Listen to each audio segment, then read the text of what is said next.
मतलब सोचिए, एक बहुत ही पढ़ा लिखा इंसान है जिसके पास 2-2 पीएचडी की डिग्रियां हैं। वो लिटरली दुनिया भर की जटिल गुत्थियां सुलझाता है। यूनिवर्सिटी में प्रोफेसर है। हाँ, मतलब काफी होशियार व्यक्ति है। बिल्कुल। लेकिन जब उसके खुद के शरीर के अंदर भयंकर दर्द होता है, पाचन तंत्र जवाब देने लगता है और वो डॉक्टर के पास जाता है, तो एक बेहद बुनियादी सवाल पर वो पसीने पसीने हो जाता है। और वो सवाल क्या होता है? डॉक्टर पूछती है कि आप जब वॉशरूम जाते हैं तो आपका मल यानी आपका स्टूल कैसा दिखता है? और उस प्रोफेसर का जवाब पता है क्या होता है? क्या? वो कहता है कि मैं कभी उस तरफ नहीं देखता, मुझे शर्म आती है। अरे बाप रे। हाँ, और सबसे बड़ी बात यह है कि ये कोई मनगढ़ंत कहानी नहीं है। हार्वर्ड मेडिकल स्कूल की प्रोफेसर और वॉशिंगटन पोस्ट की कॉलमनिस्ट डॉक्टर त्रिशा पसरीचा ने अपनी किताब "You've been pooping all wrong" की शुरुआत ही इसी कहानी से की है। सही कहा। मतलब हम लोग आज स्किन केयर रूटीन पे घंटों बात कर सकते हैं, स्लीप साइकिल ट्रैक कर सकते हैं, लेकिन शरीर के इस सबसे जरूरी वेस्ट मैनेजमेंट सिस्टम पर बात करने से हम आज भी कतराते हैं। हमारी इस गहरी चर्चा यानी आज की इस डीप डाइव का मकसद इसी चुप्पी को तोड़ना है। और ये चुप्पी तोड़ना बहुत जरूरी है। देखिए, ये सिर्फ एक सामाजिक संकोच या झिझक तक सीमित नहीं है। ये असल में लोगों की सेहत और उनकी जीवन शैली पर बहुत भारी पड़ रही है। जब हम किसी जैविक प्रक्रिया को या बायोलॉजिकल प्रोसेस को गंदा या शर्मनाक मान लेते हैं, तो हम उसके बारे में वैज्ञानिक जानकारी जुटाना ही बंद कर देते हैं। एग्जैक्टली। और फिर गलतफहमियां फैलती हैं। बिल्कुल। नतीजा ये होता है कि आधी अधूरी जानकारियां और डराने वाले मार्केटिंग दावे लोग सच मान लेते हैं। चिकित्सा विज्ञान के नजरिए से देखें तो इस विषय पर बात करना अब एक आपातकालीन जरूरत बन गया है। हाँ, ताकि लोग बेवजह के डर और खतरनाक घरेलू नुस्खों से बच सकें। तो आज हम डॉक्टर त्रिशा पसरीचा की रिसर्च और उनके द्वारा तोड़े गए उन 10 बड़े मिथकों की गहराई में उतरेंगे। लेकिन विज्ञान की बारीकियों में जाने से पहले डॉक्टर त्रिशा की खुद की कहानी जानना बहुत दिलचस्प है। हाँ, उनका बैकग्राउंड काफी अलग रहा है। बहुत अलग। उनका नजरिया इतना स्पष्ट इसलिए है क्योंकि उनका बचपन किसी आम परिवार जैसा नहीं था। उनके घर में इस विषय पर कोई वर्जित क्षेत्र या टैबू था ही नहीं। उनके पिता डॉक्टर पंकज जय पसरीचा न्यूरोगैस्ट्रोएंट्रोलॉजी के बहुत बड़े वैज्ञानिक हैं। हाँ, और मेडिकल साइंस में डॉक्टर जय पसरीचा का योगदान सच में एक मील का पत्थर है। मतलब एक्लेशिया नाम की एक बहुत ही गंभीर बीमारी होती है। अच्छा, इसमें क्या होता है? इसमें खाने की नली, जिसे हम ईसोफेगस कहते हैं, उसके निचले हिस्से की मांसपेशियां इतनी सख्त हो जाती हैं कि वे खुलती ही नहीं। मरीज जो भी खाता है वो पेट तक पहुंचने के बजाय नली में ही फंसा रह जाता है। बाप रे, ये तो बहुत तकलीफदेह होता होगा। बहुत ज्यादा। और डॉक्टर जय पसरीचा ने दुनिया में सबसे पहले इस सिकड़ी हुई मांसपेशी को आराम देने के लिए बोटॉक्स का इस्तेमाल किया था। अच्छा, वही बोटॉक्स जो झुर्रियों के लिए इस्तेमाल होता है? बिल्कुल वही। बोटॉक्स का मुख्य काम मांसपेशियों को रिलैक्स करना होता है। इस एक खोज ने अनगिनत मरीजों की जिंदगी बदल दी। वाओ! तो जिस घर में ऐसे शानदार वैज्ञानिक पिता हों, वहां डाइनिंग टेबल पर होने वाली बातचीत की कल्पना की जा सकती है। डॉक्टर त्रिशा लिखती हैं कि उनके घर में खाना खाते समय गैस, पेट के फूलने या पाचन तंत्र पर चर्चा करना उतना ही नॉर्मल था जितना कि ये पूछना कि आज मौसम कैसा रहेगा। कोई झिझक नहीं। कोई झिझक नहीं। और इसी एकदम खुले माहौल ने डॉक्टर त्रिशा को एक बहुत ही शानदार विचार दिया, जिसे उन्होंने नाम दिया है पूफोरिया। पूफोरिया, ये बहुत ही दिलचस्प शब्द है ना? पूफोरिया एक ऐसी आदर्श स्थिति है जहां इंसान का पेट और उसका पाचन तंत्र इतनी सहजता से काम करता है कि दिन भर में उसे अपने पेट के बारे में एक बार भी सोचना नहीं पड़ता। अगर मैं इसे आज की तकनीक से जोड़कर देखूं, तो पूफोरिया बिल्कुल एक बहुत ही महंगे हाई एंड स्मार्टफोन की तरह है। जैसे एक बेहतरीन फोन के बैकग्राउंड में दर्जनों एप्स चलते रहते हैं, पर फोन कभी हैंग नहीं होता। एग्जैक्टली, वो हैंग नहीं होता, गर्म नहीं होता और अपना काम चुपचाप करता रहता है। वैसे ही हमारा शरीर भी बिना कोई अलार्म बजाए अपना काम करता रहे। लेकिन यहाँ मुझे थोड़ी शंका होती है। कैसी शंका? मतलब आज की भागदौड़ भरी जिंदगी देखिए, स्ट्रेस लेवल इतना ज्यादा है, तो क्या पूफोरिया जैसी स्थिति सच में हासिल की जा सकती है, या ये सिर्फ किताबों में अच्छी लगने वाली एक काल्पनिक धारणा है? देखिए, मैं समझ सकता हूं कि ये मुश्किल लगता है, पर ये कोई यूटोपिया या जादुई स्थिति नहीं है। ये विशुद्ध रूप से एक बायोलॉजिकल रिदम है। अच्छा। हाँ, हमारा पाचन तंत्र और हमारा नर्वस सिस्टम एक साथ मिलकर एक बहुत ही जटिल नेटवर्क बनाते हैं, जब इस नेटवर्क में कोई रुकावट नहीं होती तो यूफोरिया का अनुभव होता है। पर आजकल तो हर किसी का नेटवर्क बाधित ही रहता है। वही तो बात है। आधुनिक जीवन शैली में हमारा खान-पान, सोने का समय और तनाव इस सिस्टम को लगातार बिगाड़ते हैं। लेकिन विज्ञान साबित करता है कि अगर हम बुनियादी विज्ञान को समझ लें और अपने शरीर के संकेतों को सही से पढ़ें तो इस स्थिति तक पहुंचना पूरी तरह से मुमकिन है। तो इस यूफोरिया तक पहुंचने के लिए सबसे पहले हमें ये समझना होगा कि शरीर के लिए नॉर्मल यानी सामान्य क्या है, क्योंकि मुझे लगता है यहीं से सबसे बड़े डर की शुरुआत होती है। बिल्कुल, नॉर्मल को लेकर बहुत गलतफहमियां हैं। समाज में तो एक अलिखित नियम बना दिया गया है कि एक स्वस्थ इंसान को दिन में कम से कम एक बार तो मल त्याग के लिए जाना ही चाहिए। अगर सुबह एक बार पेट साफ नहीं हुआ तो दिन भर लोगों को लगता है कि उनके अंदर कुछ बहुत ही गलत हो रहा है। और मेडिकल साइंस की नजर में यही वो पहली गलतफहमी है जिसे दिमाग से निकालना होगा। मानव शरीर किसी एक तय किए गए कैलेंडर या घड़ी के हिसाब से काम नहीं करता। तो फिर विज्ञान के हिसाब से नॉर्मल क्या है? वैज्ञानिक रूप से दिन में 3 बार से लेकर हफ्ते में सिर्फ 3 बार तक वॉशरूम जाना पूरी तरह से सामान्य की श्रेणी में आता है। रुकिए, हफ्ते में सिर्फ 3 बार? हाँ, हफ्ते में 3 बार। मुझे यहाँ थोड़ा सवाल उठाना है। अगर कोई व्यक्ति हफ्ते में 21 बार खाना खा रहा है लेकिन शरीर से वेस्ट सिर्फ 3 बार बाहर आ रहा है, तो बाकी का सारा खाना कहाँ जा रहा है? क्या वो आंतों के अंदर जमा होकर सड़ नहीं रहा? आम धारणा तो यही है कि अगर कचरा बाहर नहीं गया तो वो शरीर के अंदर जहर फैला देगा। देखिए, ये डर इस धारणा से आता है कि लोग अपनी आंतों को एक सीधे पाइप की तरह मान लेते हैं। हाँ, कि ऊपर से डाला तो नीचे से तुरंत निकलना चाहिए। एग्जैक्टली। लेकिन पाचन तंत्र एक सीधा पाइप नहीं है। ये एक बहुत ही एडवांस्ड केमिकल प्रोसेसिंग प्लांट है। इसे एक माइक्रोवेव की बजाय एक धीमी आंच पर पकने वाले स्लो कुकर की तरह समझिए। Slow cooker? वो कैसे? फिर बड़ी आंत यानी कोलन में पहुंचता है तो बड़ी आंत का मुख्य काम कचरा इकट्ठा करना नहीं होता।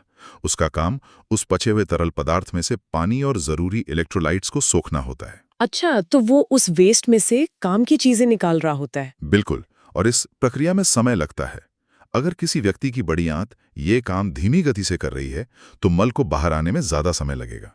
इसका मतलब ये बिल्कुल नहीं है कि अंदर कुछ सड़ रहा है। ओहो, मतलब वो सिर्फ एक लंबी प्रक्रिया से गुजर रहा है। हाँ, हर इंसान का मेटाबॉलिज्म और फाइबर पचाने की गति अलग अलग होती है। तो अगर कैलेंडर या घड़ी पैमाना नहीं है तो फिर इंसान खुद को नॉर्मल कैसे माने? उसे कैसे पता चलेगा कि उसका स्लो कुकर सही काम कर रहा है या खराब हो गया है? इसके 2 बहुत ही स्पष्ट और वैज्ञानिक सिद्धांत हैं। पहला है सहजता यानी कंफर्ट। जब भी मल त्याग की प्रक्रिया हो तो उसमें कोई शारीरिक दर्द ना हो और बहुत ज्यादा जोर यानी स्ट्रेनिंग न लगानी पड़े। और दूसरा सिद्धांत? दूसरा सिद्धांत है सामाजिक उपयुक्तता, सोशली एप्रोप्रिएट होना। इसका क्या मतलब है? इसका मतलब है कि व्यक्ति को अचानक से ऐसी कोई इमरजेंसी या बेकाबू तलब महसूस ना हो कि उसे डर के मारे घर से बाहर निकलने में भी घबराहट हो। ओ, समझ गई। अगर किसी की दिनचर्या पेट की वजह से रुक नहीं रही है और कोई दर्द नहीं है तो चाहे वो दिन में 3 बार जाए या हफ्ते में 3 बार, वो पूरी तरह से स्वस्थ है। ये बहुत बड़ी बात है। और इस नॉर्मल की परिभाषा से ही कब्ज यानी कॉन्स्टिपेशन का मुद्दा जुड़ता है। हम अक्सर सुनते हैं कि फलां व्यक्ति को कब्ज हो गया है और लोग इसे एक ही तरह की बीमारी मान लेते हैं। हाँ, जो कि गलत है। मुझे लगता है कि कब्ज को एक बीमारी मानना ऐसा है जैसे बुखार को एक बीमारी मानना। बुखार कोई बीमारी नहीं है, वो सिर्फ एक लक्षण है कि शरीर में कुछ चल रहा है। वो मलेरिया हो सकता है, कोई इन्फेक्शन हो सकता है। बहुत सही एनालॉजी दी आपने, है ना? तो इसी तरह कब्ज भी कोई एक चीज नहीं है, ये एक अम्ब्रेला टर्म है। डॉक्टर के नजरिए से देखें तो ये बिल्कुल सही बात है। जब क्लिनिक में कोई मरीज कहता है कि उसे कब्ज है तो चिकित्सा विज्ञान में उसके कई अलग अलग मतलब हो सकते हैं। जैसे कि कुछ लोगों के लिए इसका मतलब होता है कि उनका मल बहुत सख्त हो गया है और उसमें नमी नहीं है। किसी और के लिए इसका मतलब होता है कि मल की बनावट तो सही है लेकिन पेल्विक फ्लोर की मांसपेशियां सही से काम नहीं कर रही हैं, जिसकी वजह से उन्हें बहुत ज्यादा जोर लगाना पड़ता है। अच्छा। और कुछ लोगों के लिए इसका मतलब ये होता है कि प्रक्रिया के बाद भी उन्हें ऐसा लगता है कि पेट पूरी तरह से खाली नहीं हुआ है। इन तीनों स्थितियों के पीछे का विज्ञान और शारीरिक तंत्र बिल्कुल अलग है। मतलब सख्त मल के लिए शायद फाइबर और पानी की कमी जिम्मेदार हो, जबकि जोर लगाने की समस्या मांसपेशियों का तालमेल की कमी से जुड़ी हो सकती है। बिल्कुल। इसलिए जब तक असली कारण पता ना हो तब तक सिर्फ एक चूर्ण या कोई रैंडम दवा खाना सही तरीका नहीं है। ये तो हुई फ्रीक्वेंसी और गति की बात, लेकिन इस पूरे सिस्टम को चलाने वाला एक ऐसा ऑटोमेटिक मैकेनिज्म भी है जो बहुत ही दिलचस्प है। आप गैस्ट्रोकोलिक रिफ्लेक्स की बात कर रही हैं? एग्जैक्टली डॉक्टर त्रिशा की किताब में गैस्ट्रोकोलिक रिफ्लेक्स के बारे में बहुत विस्तार से बताया गया है। अगर मैं इसे एक आसान तरीके से समझूं तो ये बिल्कुल किसी फैक्ट्री की कन्वेयर बेल्ट की तरह है। जैसे ही कन्वेयर बेल्ट पर ऊपर से नया माल रखा जाता है तो जगह बनाने के लिए बेल्ट आगे खिसकती है और नीचे रखा पुराना माल अपने आप बाहर गिर जाता है। हाँ, और शरीर के अंदर ये कन्वेयर बेल्ट नर्वस सिस्टम के जरिए काम करती है। मैं समझाता हूँ कैसे। बताइए। जब हम खाना खाते हैं तो जैसे ही खाना हमारे पेट यानी स्टमक में पहुंचता है, पेट की दीवारें खिंचने लगती हैं। इन दीवारों में स्ट्रेच रिसेप्टर्स होते हैं। ओके। ये खिंचाव तुरंत एक न्यूरोलॉजिकल सिग्नल पैदा करता है जो सीधे हमारी बड़ी आंत यानी कोलन तक जाता है। ये सिग्नल आंतों को निर्देश देता है कि ऊपर से नया खाना आ गया है, इसलिए नीचे जो कुछ भी तैयार रखा है उसे शरीर से बाहर निकालो ताकि नए खाने के लिए जगह बन सके। वाह! इस पूरे ऑटोमेटिक कम्युनिकेशन को ही गैस्ट्रोकोलिक रिफ्लेक्स कहा जाता है। यही कारण है कि बहुत से लोगों को खासकर सुबह नाश्ता करने के तुरंत बाद या कोई भारी मील खाने के बाद एकदम से वॉशरूम जाने की तलब लगती है। बिल्कुल। और लोग इसे बीमारी समझ लेते हैं कि अरे खाते ही पेट खराब हो गया, जबकि ये तो शरीर का सबसे बेहतरीन और कुशल सिस्टम है। हाँ, और ये सिग्नल हर इंसान में अलग अलग तीव्रता का होता है। कुछ लोगों में ये रिफ्लेक्स बहुत तेज होता है तो कुछ में धीमा, लेकिन ये प्राकृतिक है। लेकिन शरीर के इस काम करने के तरीके को लेकर एक बहुत बड़ा डर तब पैदा होता है जब हम मल की बनावट या उसमें मौजूद चीजों को देखते हैं। आप कन पचे खाने की बात कर रही हैं? हाँ, कई बार ऐसा होता है कि मल में अनपचा खाना साफ दिखाई देता है, जैसे मक्के के दाने, बीन्स के छिलके या कोई पत्तेदार सब्जी। ये देखकर किसी भी इंसान का डरना स्वाभाविक है। तुरंत दिमाग में ख्याल आता है कि मेरा पेट अब खाना पचा नहीं पा रहा है, मेरी मशीनरी फेल हो रही है। क्या ये डर जायज है? बिल्कुल नहीं। ये डर इस गलत धारणा से आता है कि इंसान का पेट एक ब्लेंडर या मिक्सी है जो हर ठोस चीज को पीसकर एकदम लिक्विड बना देगा। तो ऐसा नहीं होता? नहीं, मानव शरीर के पास हर चीज को पचाने वाले एंजाइम नहीं होते। जो मक्का या पत्तेदार सब्जियां हम खाते हैं उनमें सेलुलोस नाम का एक बहुत ही कठोर प्लांट फाइबर होता है। गाय या भैंस जैसे जानवरों के पास इस सेलुलोस को तोड़ने के लिए खास तरह के बैक्टीरिया होते हैं, लेकिन इंसानों के पास सेलुलोस को पचाने वाला कोई एंजाइम नहीं होता। अच्छा, तो वो वैसे ही बाहर आ जाता है?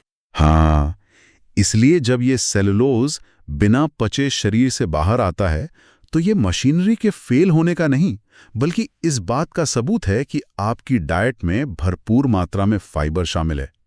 ये बिना पचा हुआ फाइबर ही आंतों में झाड़ू की तरह काम करता है। ये तो बहुत ही राहत देने वाली बात है।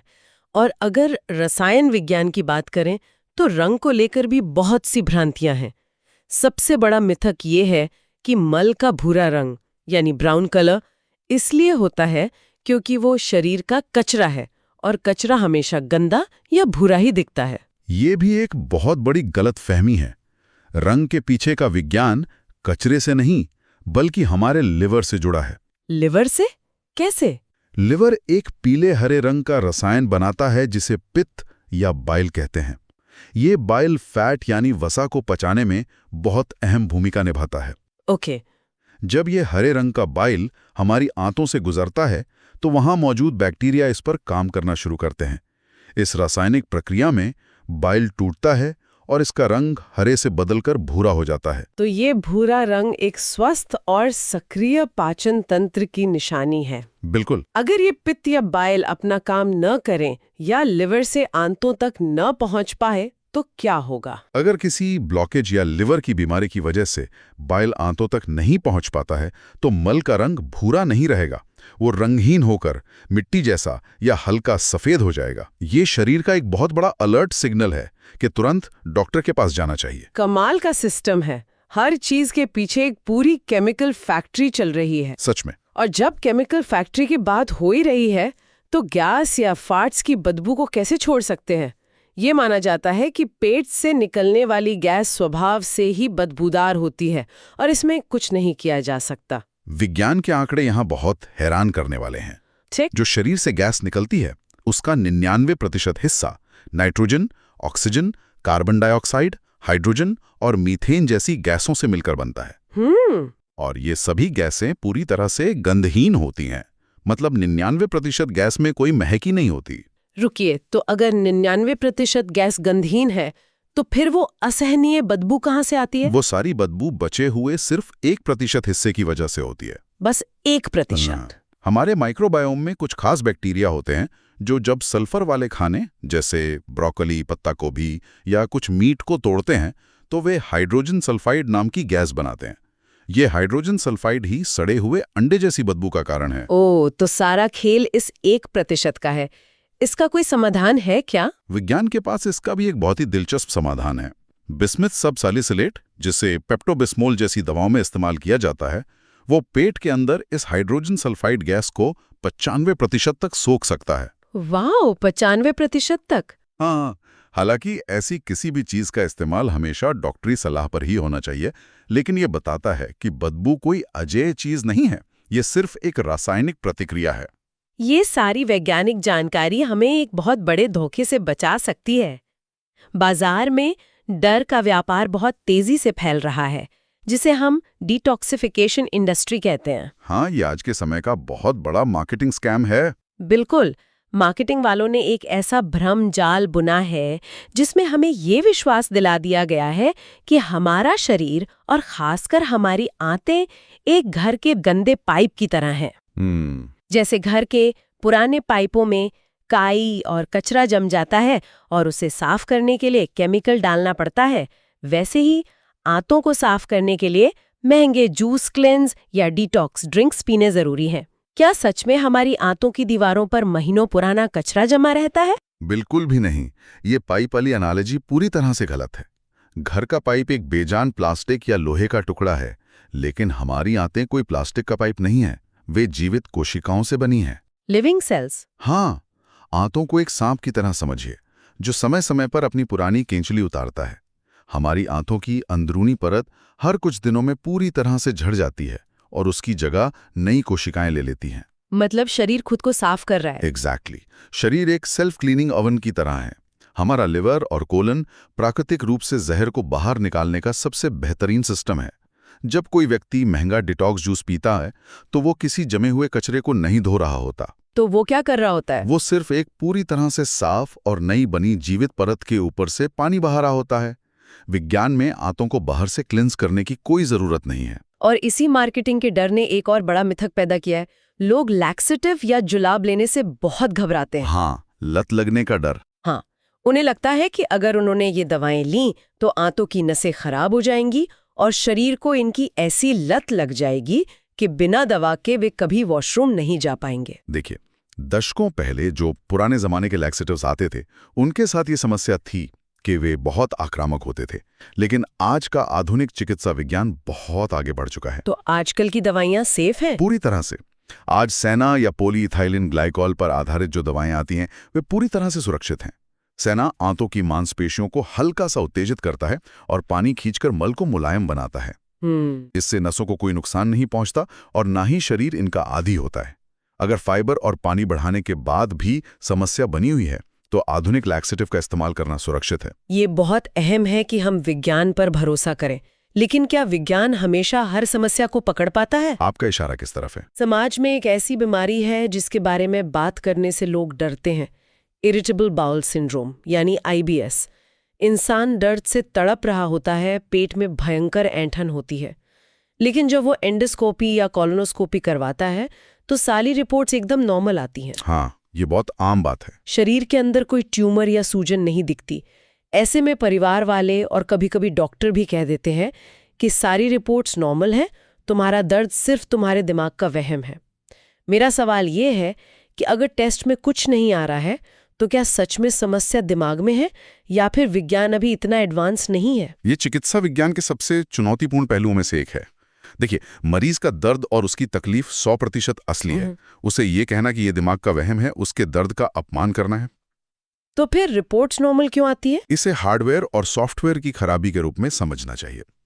हमारे जो भी मौजूदा मेडिकल टेस्ट हैं, चाहे वो स्कैन हो या ब्लड टेस्ट, वे सिर्फ हार्डवेयर की खराबी को खोजते हैं। वे देखते हैं कि कोई कट तो नहीं है, कोई सूजन तो नहीं है। ओके। लेकिन IBS जैसी बीमारियां सॉफ्टवेयर या नर्वस सिस्टम की सेंसिटिविटी की खराबी हैं।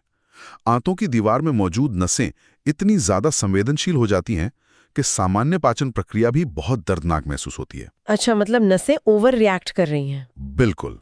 और इस अति संवेदनशीलता को मापने का कोई खून का टेस्ट नहीं है। इसलिए रिपोर्ट नॉर्मल आने का मतलब ये नहीं है कि बीमारी नहीं है। इसका मतलब सिर्फ ये है कि समस्या स्ट्रक्चरल नहीं है बल्कि फंक्शनल है। इस शारीरिक दर्द के साथ जो मनोवैज्ञानिक शर्म जुड़ी है वो स्थिति को और भी बदतर बना देती है। और उम्र को लेकर भी एक बहुत बड़ा मिथक है। लोगों को लगता है कि पेट की गंभीर समस्याएं सिर्फ बुढ़ापे में होती हैं। आंकड़े इस धारणा को पूरी तरह तोड़ देते हैं। हालिया रिसर्च बताती है कि 18 से 34 साल की उम्र के लगभग 34% लोग किसी न किसी रूप में पाचन तंत्र की गंभीर समस्याओं का सामना कर रहे हैं। बाप रे, 34% युवा! और इसी युवा आबादी से जुड़ा है एक ऐसा सच जिसे समाज ने सबसे बड़े टैबू में धकेल दिया है। आप फीकल इनकॉन्टिनेंस की बात कर रही हैं। हाँ, वयस्कों में अनचाहे मल रिसाव।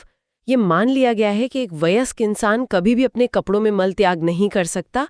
अगर किसी के साथ ऐसा हो जाए तो वो शर्म के मारे अपनी नौकरी छोड़ देता है, घर में कैद हो जाता है, लेकिन किसी को बता नहीं पाता। ये शायद इस पूरी चर्चा का सबसे दुखद हिस्सा है। आंकड़ों के अनुसार लगभग 8% वयस्क इंसान महीने में कम से कम एक बार इस अनचाहे रिसाव का शिकार होते हैं। ये संख्या बहुत बड़ी है। 8%? ये तो सच में बहुत ज्यादा है। हाँ, और लोगों को ये समझना होगा कि ये कोई नैतिक विफलता या मोरल फेलियर नहीं है। ये अनुशासन की कमी नहीं है। ये विशुद्ध रूप से एक मस्कुलर या न्यूरोलॉजिकल समस्या है। मतलब ये शरीर की एक खराबी है जिसे ठीक किया जा सकता है। बिल्कुल। पेल्विक फ्लोर की मांसपेशियां या स्फिंक्टर मसल जो इस रिसाव को रोकते हैं वे डैमेज हो सकते हैं। जिस तरह से आंखों की नसें कमजोर होने पर चश्मा लगाना एक सामान्य मेडिकल प्रक्रिया है, वैसे ही स्फिंक्टर मसल कमजोर होने पर उसका इलाज खोजना भी एक मेडिकल जरूरत है। इसमें शर्मिंदा होने जैसा कुछ नहीं है। और यही इस पूरी चर्चा का सबसे बड़ा सबक है। आज हमने देखा कि हमारा शरीर कोई गंदा डस्टबिन नहीं है, बल्कि एक अत्यधिक उन्नत सेल्फ क्लीनिंग ओवन है जो खुद को साफ रखना जानता है। बिल्कुल सही। मल का रंग, अनपचा खाना और पाचन की गति कोई बीमारियां नहीं, बल्कि एक काम कर रही फैक्ट्री के सामान्य संकेत हैं। पुफूरिया एक बायोलॉजिकल हकीकत है जिसे हासिल किया जा सकता है। लेकिन ये सब तभी होगा जब हम उस प्रोफेसर की तरह अपनी आंखें मूंदने के बजाय विज्ञान की रोशनी में अपने शरीर को देखना शुरू करेंगे। सही वैज्ञानिक जानकारी और समझ ही इस शर्म की दीवार को गिराने का एकमात्र हथियार है। जाने से पहले मैं एक ऐसा विचार छोड़ना चाहती हूँ जिस पर हमने आज विस्तार से बात नहीं की, लेकिन जो इस पूरी बायोलॉजी के पीछे का मास्टरमाइंड है, ब्रेन गट कनेक्शन। ये बहुत गहरा विषय है। हमने गैस्ट्रोकोलिक रिफ्लेक्स की बात की, आंतों के नर्वस सिस्टम की बात की। अब जरा 1 मिनट के लिए सोचिए, क्या ऐसा हो सकता है कि हमारी दैनिक मल त्याग की आदतें, उसमें होने वाले बदलाव सिर्फ इस बात का संकेत ना हो कि हमने क्या खाया है, बल्कि ये हमारे न्यूरोलॉजिकल स्ट्रेस, हमारे दिमागी तनाव का एक रियल टाइम स्टेटस रिपोर्ट हो? बहुत मुमकिन है। जब हम तनाव में होते हैं तो हमारा पेट क्यों खराब हो जाता है? अगर हम इस शर्म को पीछे छोड़ दें और हर सुबह अपने शरीर द्वारा दिए गए इस मूक डेटा को ध्यान से पढ़ें, तो शायद हम अपने मानसिक स्वास्थ्य और अपनी अंदरूनी उथल-पुथल के बारे में बहुत कुछ ऐसा जान सकते हैं जो हमारा दिमाग हमसे छुपाने की कोशिश कर रहा हो। ये एक बहुत ही पावरफुल नजरिया है। अगली बार जब भी आप लोग इस विषय पर सोचें तो याद रखिएगा, आप सिर्फ कचरा बाहर नहीं निकाल रहे हैं, आप अपने नर्वस सिस्टम का प्रिंट आउट पढ़ रहे हैं। इस पर जरूर विचार कीजिएगा। जरा सोचिए, हमारे शरीर का एक इनबिल्ट सिस्टम है जो रोजाना हमारी हेल्थ की एक बहुत ही बारीक सी डिटेल रिपोर्ट प्रिंट करता है। बिल्कुल। और इस रिपोर्ट में बहुत सारा डेटा होता है। मतलब हमारे कैंसर के रिस्क से लेकर हमारे स्ट्रेस लेवल, डाइट की कमियों और यहाँ तक कि हमारे नर्वस सिस्टम के काम करने के तरीके तक की जानकारी होती है। लेकिन हम इंसान उस रिपोर्ट का करते क्या है? वही तो। हम उस रिपोर्ट को बिना देखे ही रोजाना सीधा फ्लश कर देते हैं। हाँ, ये एक बहुत ही बड़ी विडंबना है। मतलब हम ब्लड टेस्ट्स, उन महंगे MRI और स्कैन्स के लिए तो हजारों रुपए खर्च कर देते हैं। बिल्कुल करते हैं। लेकिन शरीर के उस सबसे प्राकृतिक और स्पष्ट डायग्नोस्टिक टूल को पूरी तरह से अनदेखा कर देते हैं जो रोज हमारे सामने होता है। सिर्फ सामाजिक झिझक की वजह से हम इस पर बात करने से कतराते हैं। राइट।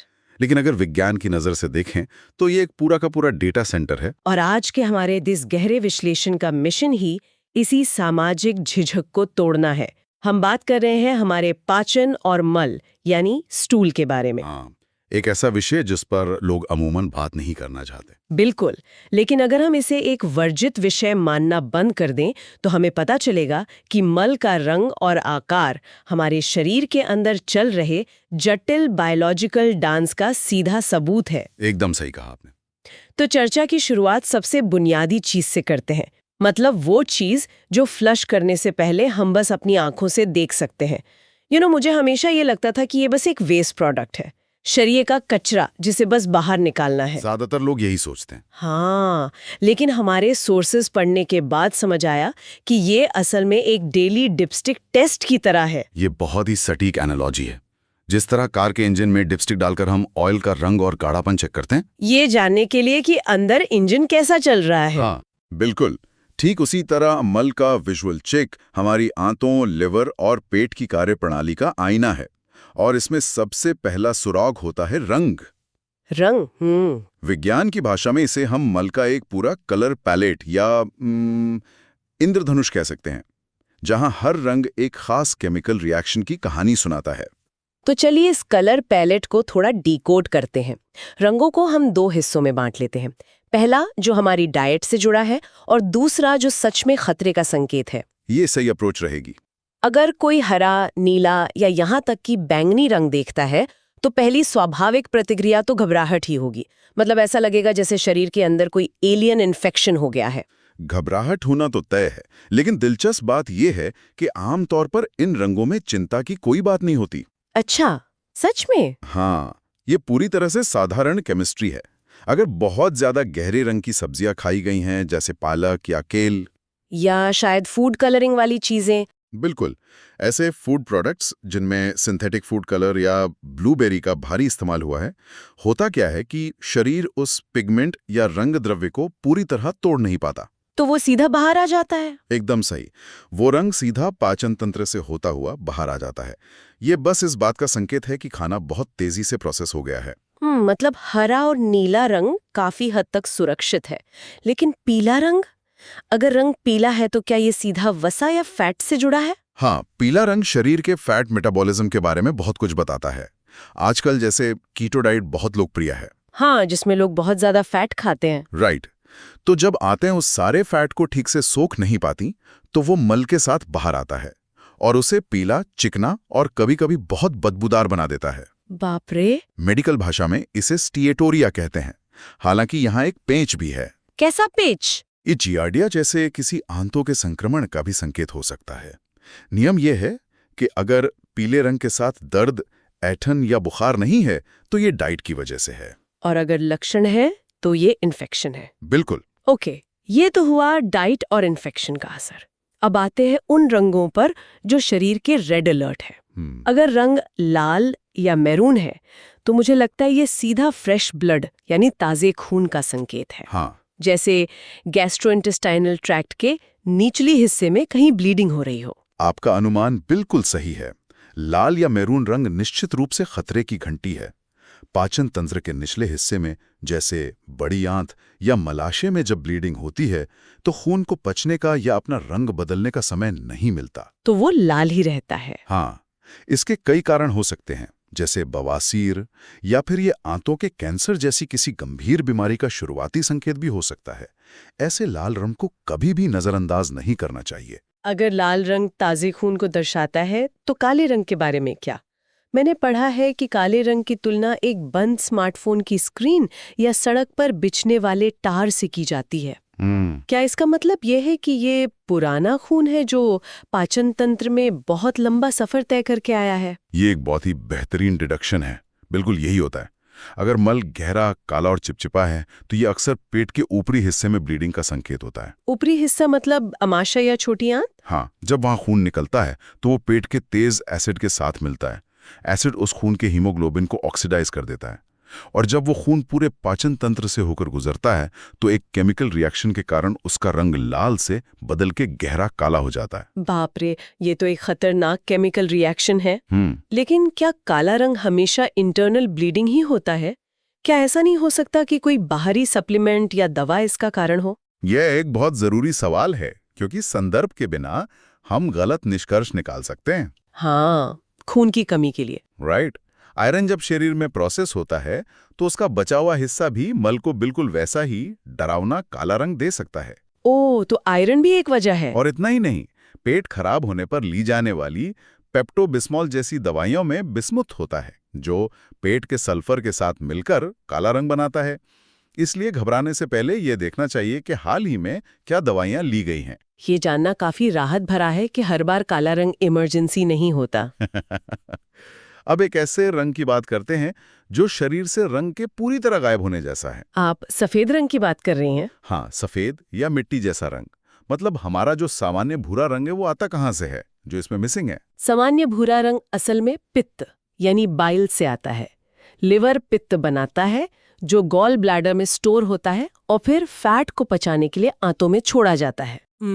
जब ये पित्त पेट के बैक्टीरिया के साथ मिलता है तो वो मल को उसका जाना पहचाना भूरा रंग देता है। तो अगर रंग सफेद या मिट्टी जैसा है तो इसका सीधा मतलब ये हुआ कि लिवर से आंतों तक पहुंचने वाला पित्त का वो रास्ता कहीं ना कहीं ब्लॉक हो गया है। बिल्कुल, ये इस बात का स्पष्ट संकेत है कि पित्त आंतों तक पहुंच ही नहीं पा रहा है। ये रुकावट पित्त की नली में पथरी के कारण हो सकती है, या कुछ और गंभीर। हाँ, या फिर लिवर और पैंक्रियास के किसी गंभीर ट्यूमर की वजह से। ये एक ऐसी स्थिति है जहां शरीर चिल्लाकर कह रहा है कि उसके एक अहम अंग ने काम करना बंद कर दिया है। ये तो बहुत सीरियस है। और अगर हम सबसे दुर्लभ रंगों की बात करें तो एक सिल्वर या चांदी जैसा रंग भी होता है। मैंने कल्पना भी नहीं की थी कि शरीर ऐसा कुछ प्रोड्यूस कर सकता है। ये मेडिकल साइंस के सबसे अजीब और दुर्लभ मामलों में से एक है। ये होता कैसे है? सिल्वर रंग असल में दो गंभीर समस्याओं का एक साथ होना है। पहला, पित्त की कमी है जिसकी वजह से मल सफेद हो गया है। ओके। और दूसरा, उसी समय पाचन तंत्र के ऊपरी हिस्से में ब्लीडिंग हो रही है जिससे खून आ रहा है। तो सफेद और खून का मिक्सचर। हाँ, जब वो खून उस सफेद बिना पित्त वाले मल के साथ मिलता है और आंतों से गुजरता है तो वो एक अजीब सा मेटालिक चांदी जैसा रंग बना देता है। ये एक पूर्ण मेडिकल इमरजेंसी है। ये शरीर सच में एक बहुत ही स्पष्ट रिपोर्ट कार्ड दे रहा है। रंग से हमें केमिकल ब्रेकडाउन और अंगों की स्थिति समझ आ गई। लेकिन इसका जो फिजिकल आकार है वो हमें इसके सफर के बारे में बताता है। मेडिकल साइंस में इसके लिए एक पूरा स्केल है जिसे ब्रिस्टल स्टूल स्केल कहते हैं। जी हाँ, 1997 में डॉक्टर केन हीटन ने इस स्केल को विकसित किया था। ये स्केल मल के आकार को 7 अलग-अलग श्रेणियों में बांटता है। और ये सिर्फ एक वर्गीकरण नहीं है, राइट? बिल्कुल नहीं। ये असल में इस बात का माप है कि मल ने हमारी आंतों में कितना समय बिताया है। तो अगर हम स्केल की शुरुआत से शुरू करें, टाइप 1 और 2 इन्हें खरगोश की गोलियों जैसे सख्त छोटे टुकड़ों के रूप में बताया जाता है। तो क्या इसका मतलब ये है कि ये शरीर के अंदर बहुत लंबे समय तक अटका रहा? बिल्कुल। और इसके पीछे बड़ी आंत का मैकेनिज्म समझना होगा।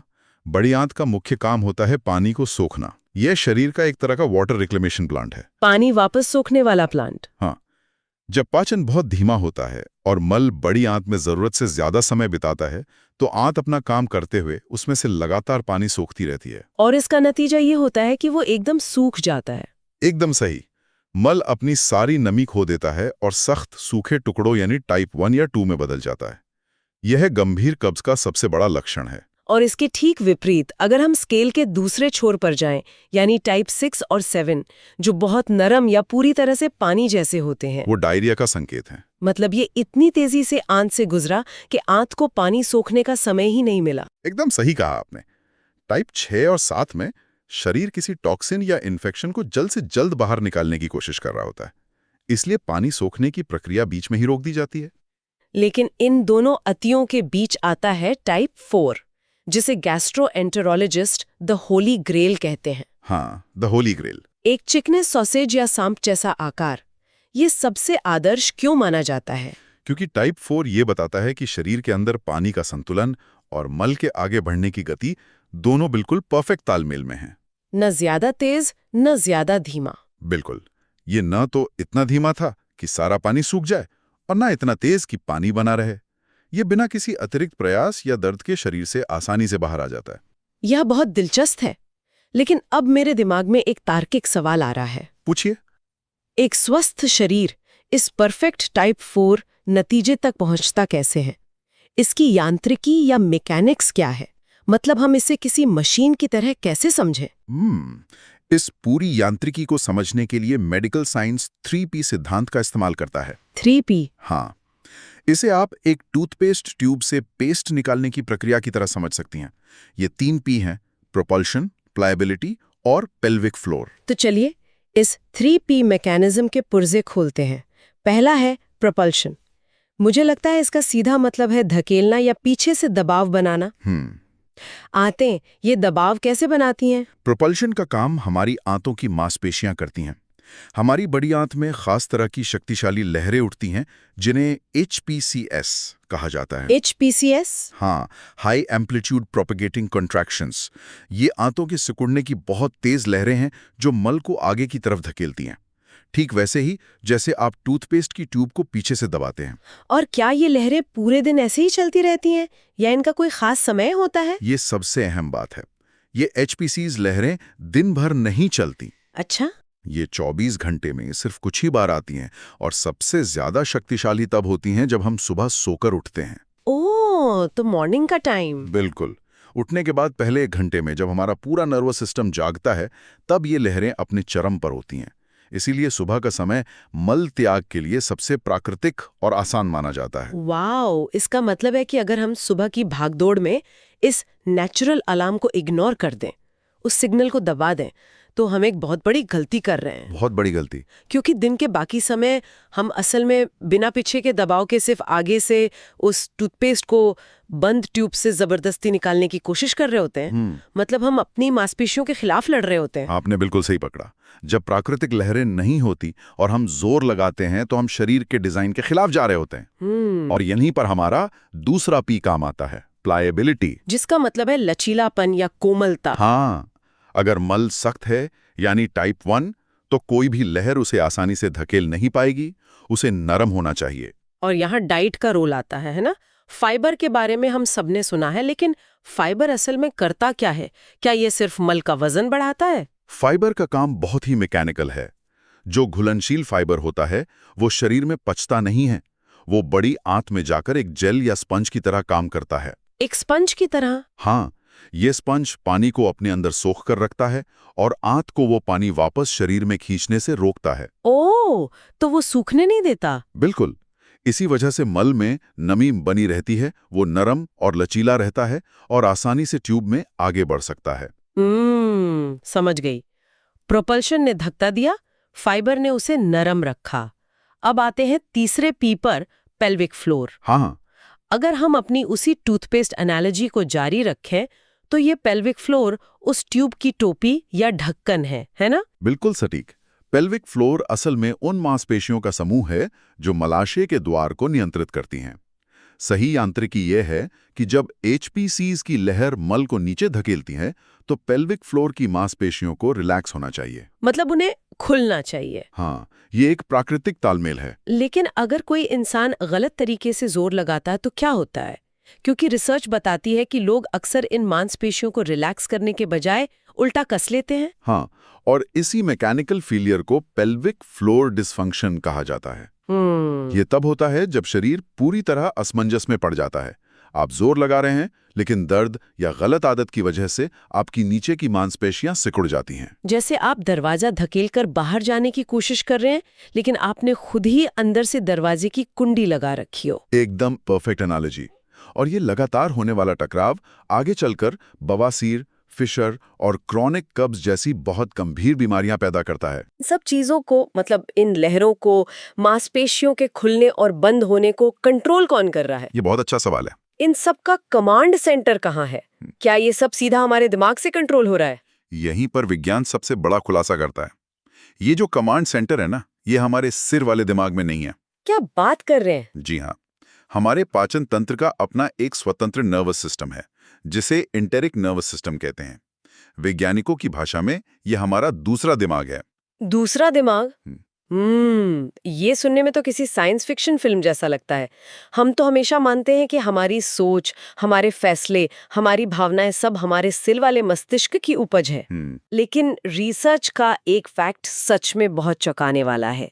मैंने पढ़ा कि हमारे शरीर का 95% सेरोटोनिन हमारे पेट में बनता है। बिल्कुल। सेरोटोनिन, जिसे हम फील गुड हार्मोन कहते हैं, जो हमारी खुशी और मूड को रेगुलेट करता है, वो पेट में बनता है। ये एक बहुत बड़ा प्रतिमान बदलाव है। मतलब हम जिसे दिमागी रसायन मानते थे, उसका सबसे बड़ा कारखाना हमारे पेट की आंतों में है। ये तो सच में दिमाग चकरा देने वाला है। एंटेरिक नर्वस सिस्टम में लाखों न्यूरॉन्स होते हैं जो बिल्कुल हमारे सिर के दिमाग की तरह काम करते हैं, और ये दोनों दिमाग एक दूसरे से कटे हुए नहीं है। तो ये आपस में बात करते हैं? हाँ, इनके बीच एक विशाल बायोलॉजिकल सुपर हाईवे है जिसे वेगस नर्व कहते हैं। वेगस नर्व, ये नाम तो सुना है, लेकिन ये काम कैसे करती है? क्या हमारा सिर वाला दिमाग पेट को ऑर्डर देता है? देखिए, पहले विज्ञान यही मानता था कि ट्रैफिक एक तरफा है, कि दिमाग ऑर्डर देता है और पेट उसी मानता है। लेकिन नई रिसर्च कुछ और ही बताती है। क्या बताती है? वेगस नर्व के 80 से 90% फाइबर्स असल में पेट से दिमाग की तरफ सिग्नल भेजते हैं। पेट से दिमाग की तरफ? जी हाँ, यानी हमारा पेट हमारे दिमाग को बता रहा है कि कैसा महसूस करना है, ना कि दिमाग पेट को। ये तो पूरी तरह से उल्टा है जो हम सोचते थे। लेकिन पेट में इन सिग्नल्स को जनरेट कौन कर रहा है? वहां तो कोई सोचने वाला अंग नहीं है, तो ये 95% सेरोटोनिन बन कैसे रहा है? सिग्नल्स जनरेट करने का काम हमारा माइक्रोबायोम करता है। हमारी आंतों में लगभग 100 ट्रिलियन छोटे कीटाणु, बैक्टीरिया, फंगस और वायरस रहते हैं। 100 ट्रिलियन? हाँ, ये संख्या हमारी पूरी आकाशगंगा के तारों से भी ज्यादा है।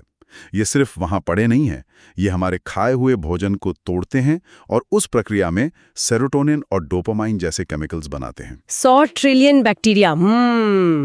और ये जानकर तो और भी हैरानी होती है कि हमारे मल का लगभग 55% हिस्सा असल में खाने का वेस्ट नहीं है। तो क्या है? बल्कि यही जीवित या मृत बैक्टीरिया होते हैं।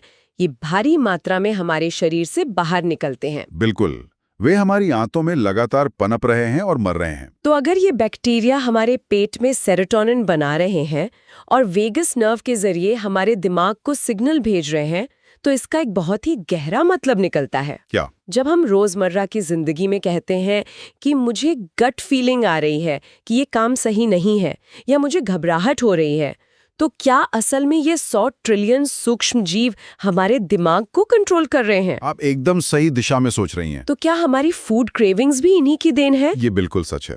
अगर आपकी आंतों में शुगर खाने वाले बैक्टीरिया ज्यादा हैं, तो वे वेगस नर्व के जरिए दिमाग को सिग्नल भेजेंगे कि मुझे और मीठा चाहिए। बाप रे! आपको लगेगा कि ये आपकी खुद की इच्छा है, लेकिन असल में ये उन बैक्टीरिया की डिमांड होती है। लेखिका ने पेट और दिमाग के इस जटिल रिश्ते की तुलना एक पुरानी शादी से की है। एक शादी जहां दोनों एक दूसरे की सूंघते भी हैं और लड़ते भी हैं। एकदम सही। एक ऐसी शादी जहां दोनों पार्टनर गहराई से जुड़े हैं। इसका सबसे बड़ा उदाहरण है तनाव, स्ट्रेस। हाँ, जब इंसान बहुत ज्यादा मानसिक तनाव में होता है, जैसे किसी बड़े एग्जाम या बहुत जरूरी प्रेजेंटेशन से पहले, तो सबसे पहले पेट में अजीब सी हलचल क्यों होती है? हाँ बिल्कुल, भूख उड़ जाती है या बार बार वॉशरूम जाने की जरूरत महसूस होने लगती है। ऐसा इसलिए होता है क्योंकि दिमाग का स्ट्रेस वेगस नर्व के जरिए सीधे पेट तक पहुंचता है, जिससे पाचन धीमा हो जाता है या ऐंठन शुरू हो जाती है। और इसका उल्टा भी उतना ही सच है। अगर आपका पेट खराब है या माइक्रोबायोम में बुरे बैक्टीरिया बढ़ गए हैं, तो वे दिमाग को स्ट्रेस सिग्नल भेजते हैं। तो हम बिना बात के परेशान रहते हैं। हाँ, आप बिना किसी बाहरी कारण के चिड़चिड़े, उदास या एंग्जाइटी महसूस करने लगते हैं। ये एक अंतहीन लूप है।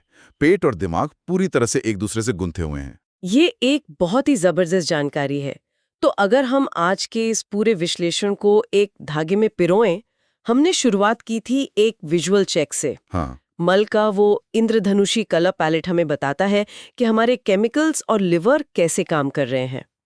फिर हमने ब्रिस्टल स्टूल स्केल देखा, जहां टाइप 4 को पाने के लिए हमारे शरीर को 3P मैकेनिज्म, प्रोपल्शन, प्लायबिलिटी और पेल्विक फ्लोर का सही तालमेल बिठाना होता है। बिल्कुल। और अंत में हमने देखा कि इस पूरी मशीनरी को चलाने वाला एक दूसरा दिमाग है, हमारा माइक्रोबायोम और एंटेरिक नर्वस सिस्टम, जो न सिर्फ पाचन को बल्कि हमारे मूड और विचारों को भी कंट्रोल करता है। संक्षिप्त में कहें तो मल त्याग कोई साधारण शारीरिक क्रिया या सिर्फ कचरा बाहर फेंकना नहीं है। बिल्कुल नहीं। ये हमारे नर्वस सिस्टम, हमारी मांसपेशियों, हमारी डाइट और खरबों सूक्ष्म जीवों के बीच चल रहा एक बेहद जटिल बायोलॉजिकल डांस है।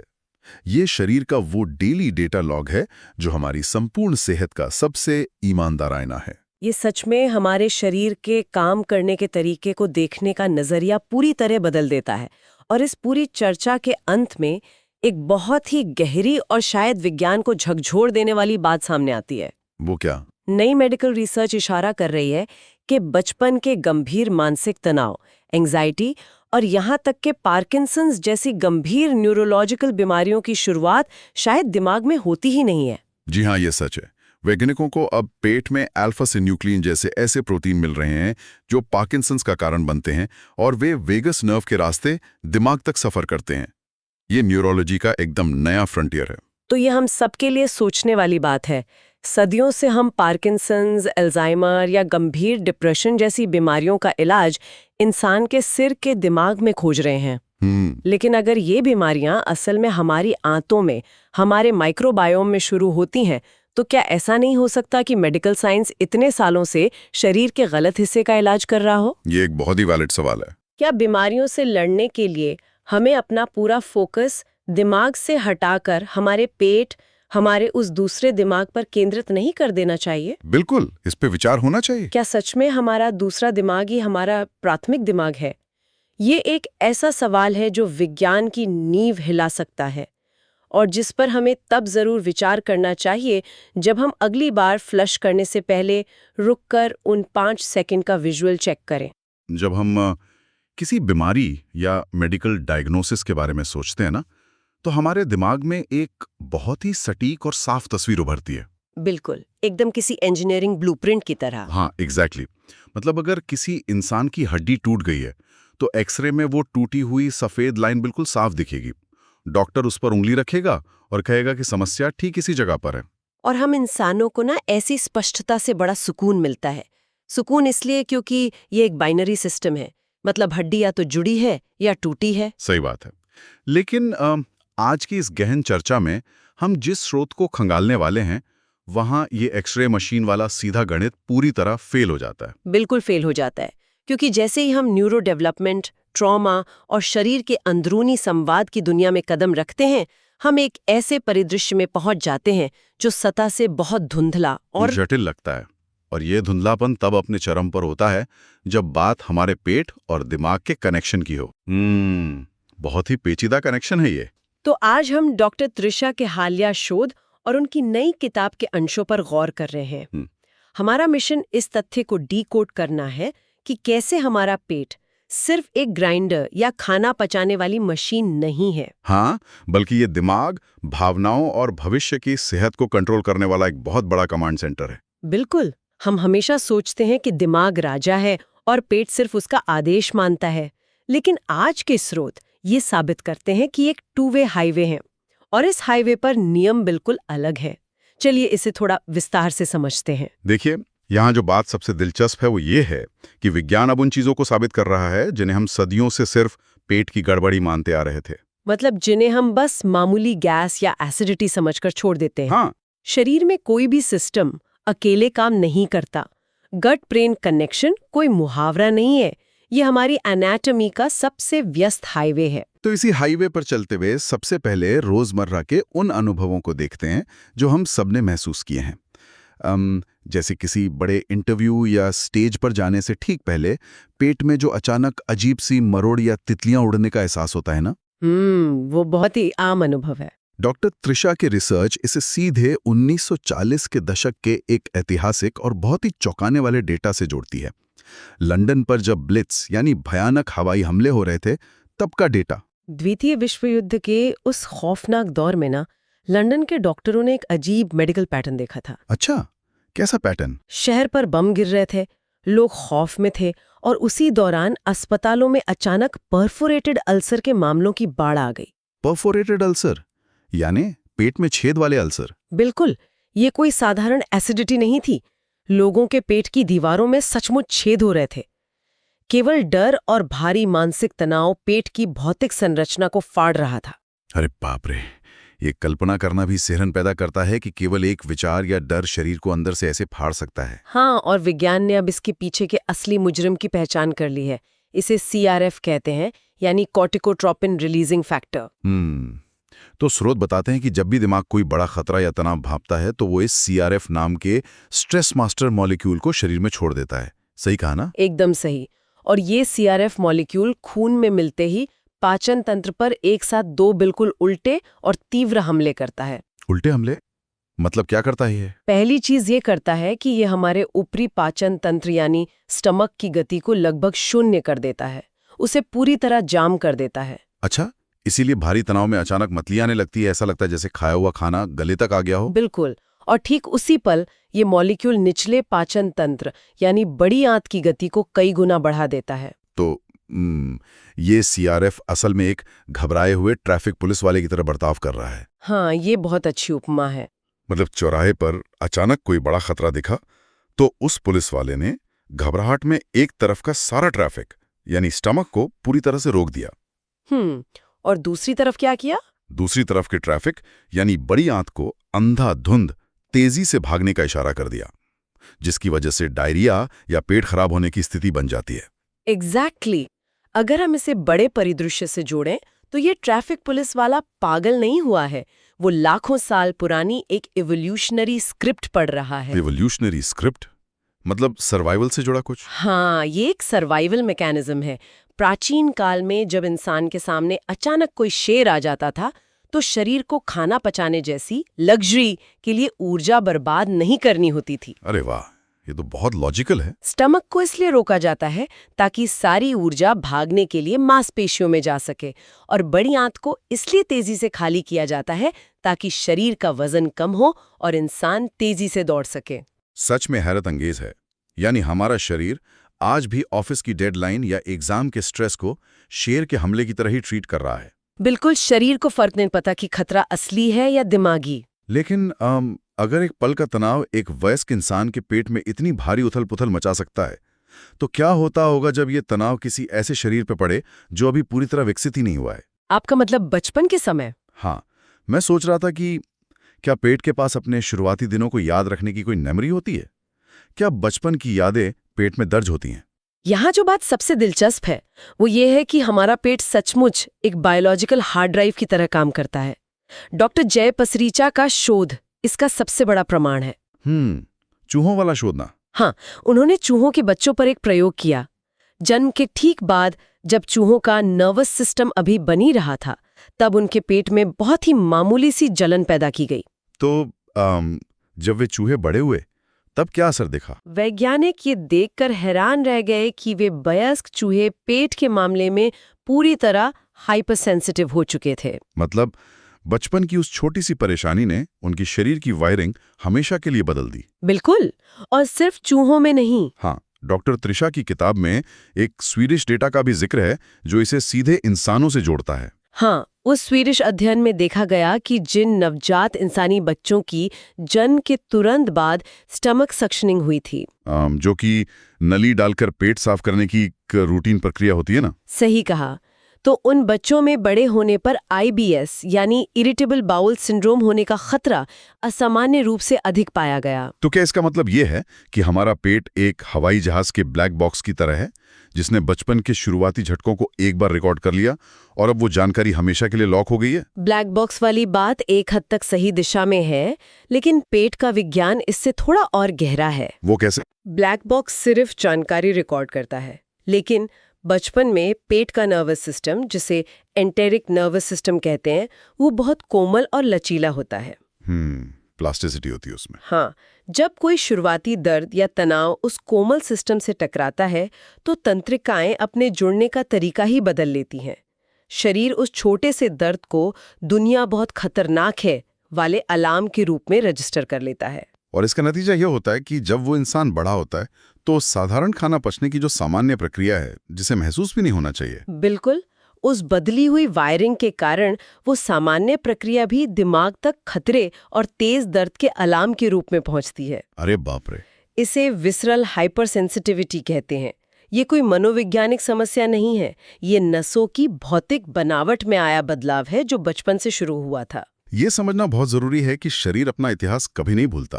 तो अब तक हमने देखा कि कैसे बाहर का तनाव और बचपन की घटनाएं पेट पर असर डालती हैं। बिल्कुल। ये मैं सोच रहा था, क्या ये हाईवे उल्टी दिशा में भी इतना ही खतरनाक हो सकता है? मतलब क्या पेट के अंदर पनपने वाली कोई बीमारी चुपचाप सफर करते हुए सीधे हमारे दिमाग तक पहुंच सकती है? ये शोध का वो हिस्सा है जो न्यूरोलॉजी की पूरी नींव को हिला रहा है। हम बात कर रहे हैं पार्किंसंस बीमारी की। हाँ, पार्किंसंस, जिसे हमेशा दिमाग की बीमारी माना जाता है, जिसमें हाथ कांपते हैं, शरीर कड़ा हो जाता है। बिल्कुल, लेकिन क्लिनिकल डेटा एक बहुत ही अजीब कहानी सुनाता है। पार्किंसंस के मुख्य लक्षण दिखने से 10, 15 या यहाँ तक कि 20 साल पहले ही मरीजों को गंभीर कब्ज की शिकायत शुरू हो जाती है। 20 साल पहले? इसका मतलब बीमारी की शुरुआत दिमाग में हो ही नहीं रही है। एकदम सही पकड़े आप। डॉक्टर त्रिशा ने ब्रैग्स हाइपोथेसिस के जरिए इस पूरी पहेली को समझाया है। विज्ञान के अनुसार अल्फा सिन्यूक्लिन नाम का एक प्रोटीन होता है। तो ये प्रोटीन क्या करता है? किसी अज्ञात कारण से यह प्रोटीन सबसे पहले पेट की नसों में गलत तरीके से मुड़ना या मिसफोल्ड होना शुरू होता है, और ये मिसफोल्डेड प्रोटीन किसी वायरस की तरह काम करते हैं। मतलब ये अपने आसपास के सही प्रोटीन्स को भी खराब करने लगते हैं। हाँ, और पेट में शुरू हुई ये खराबी वहीं नहीं रुकती। हमारे पेट और दिमाग को जोड़ने वाली एक बहुत बड़ी केबल है जिसे वेगस नर्व कहते हैं। Vagus nerve. ये मिसफोल्डेड प्रोटीन इसी वेगस नर्व के रास्ते बहुत धीरे धीरे रेंगते हुए ऊपर दिमाग की तरफ बढ़ना शुरू कर देता है। यहाँ मामला सच में बहुत रोचक हो जाता है, क्योंकि ये पूरी प्रक्रिया हॉलीवुड की किसी डार्क जासूसी फिल्म जैसी लगती है। हाँ, बिल्कुल वैसा ही है। जहाँ असली विलन यानी ये मिसफोल्डेड प्रोटीन सबसे पहले चुपचाप बिल्डिंग के अंधेरे बेसमेंट में यानी पेट में घुसता है। और फिर वो लिफ्ट की केबल यानी वेगस नर्व के सहारे ऊपर की तरफ चढ़ता है। सालों तक किसी को भनक तक नहीं लगती, और फिर 20 साल बाद वो सीधा पेंटहाउस यानी दिमाग पर कब्जा कर लेता है, और तब जाके हाथ कांपने जैसे लक्षण दिखाई देते हैं। बहुत ही सटीक एनालॉजी दी है आपने। और ये एक ऐसा शातिर विलन है जो रास्ते में 20 साल तक कब्ज और पेट की खराबी का अपना सिग्नेचर छोड़ता हुआ जाता है। लेकिन मेडिकल सिस्टम उसे पहचान ही नहीं पाता। बिल्कुल नहीं पहचान पाता। इस बेसमेंट से पेंटहाउस तक के सफर को डॉक्टर त्रिशा का 2024 का नया शोध बहुत ही डरावने तरीके से प्रमाणित करता है। वो अल्सर वाला डेटा ना? हाँ, उनके डेटाबेस के अनुसार जिन लोगों को जिंदगी में पहले कभी पेट या छोटी आंत में अल्सर हुआ था, उनमें भविष्य में पार्किंसंस होने का खतरा 76% तक बढ़ जाता है। 76%? ये तो बहुत बड़ा आंकड़ा है। हाँ, बहुत बड़ा है। ये सीधे तौर पर साबित करता है कि पेट की सुरक्षा करना सिर्फ एसिडिटी से बचने के लिए नहीं है, बल्कि ये सीधे तौर पर दिमाग को गंभीर न्यूरोलॉजिकल बीमारियों से बचाने की ढाल है। एकदम सही बात है। लेकिन इन सब बातों के बाद मेरे मन में मेडिकल जगत पर एक बहुत ही तार्किक सवाल उठता है। पूछिए। जब पेट का दिमाग पर इतना गहरा नियंत्रण है, तो फिर ऐसा क्यों होता है कि जब कोई इंसान पेट दर्द से अस्पताल जाता है, उसके सारे टेस्ट नॉर्मल आते हैं और डॉक्टर कह देता है कि यह सब तुम्हारे दिमाग का वहम है या सिर्फ तनाव है? ये जो वहम वाली थ्योरी है ना, ये एक बहुत महत्वपूर्ण सवाल खड़ा करती है। ये आधुनिक चिकित्सा विज्ञान की सबसे बड़ी और दुर्भाग्यपूर्ण गलतफहमियों में से एक है। मतलब डॉक्टर गलत दिशा में देख रहे हैं? हाँ, एनाटॉमी का एक सीधा सा तथ्य है।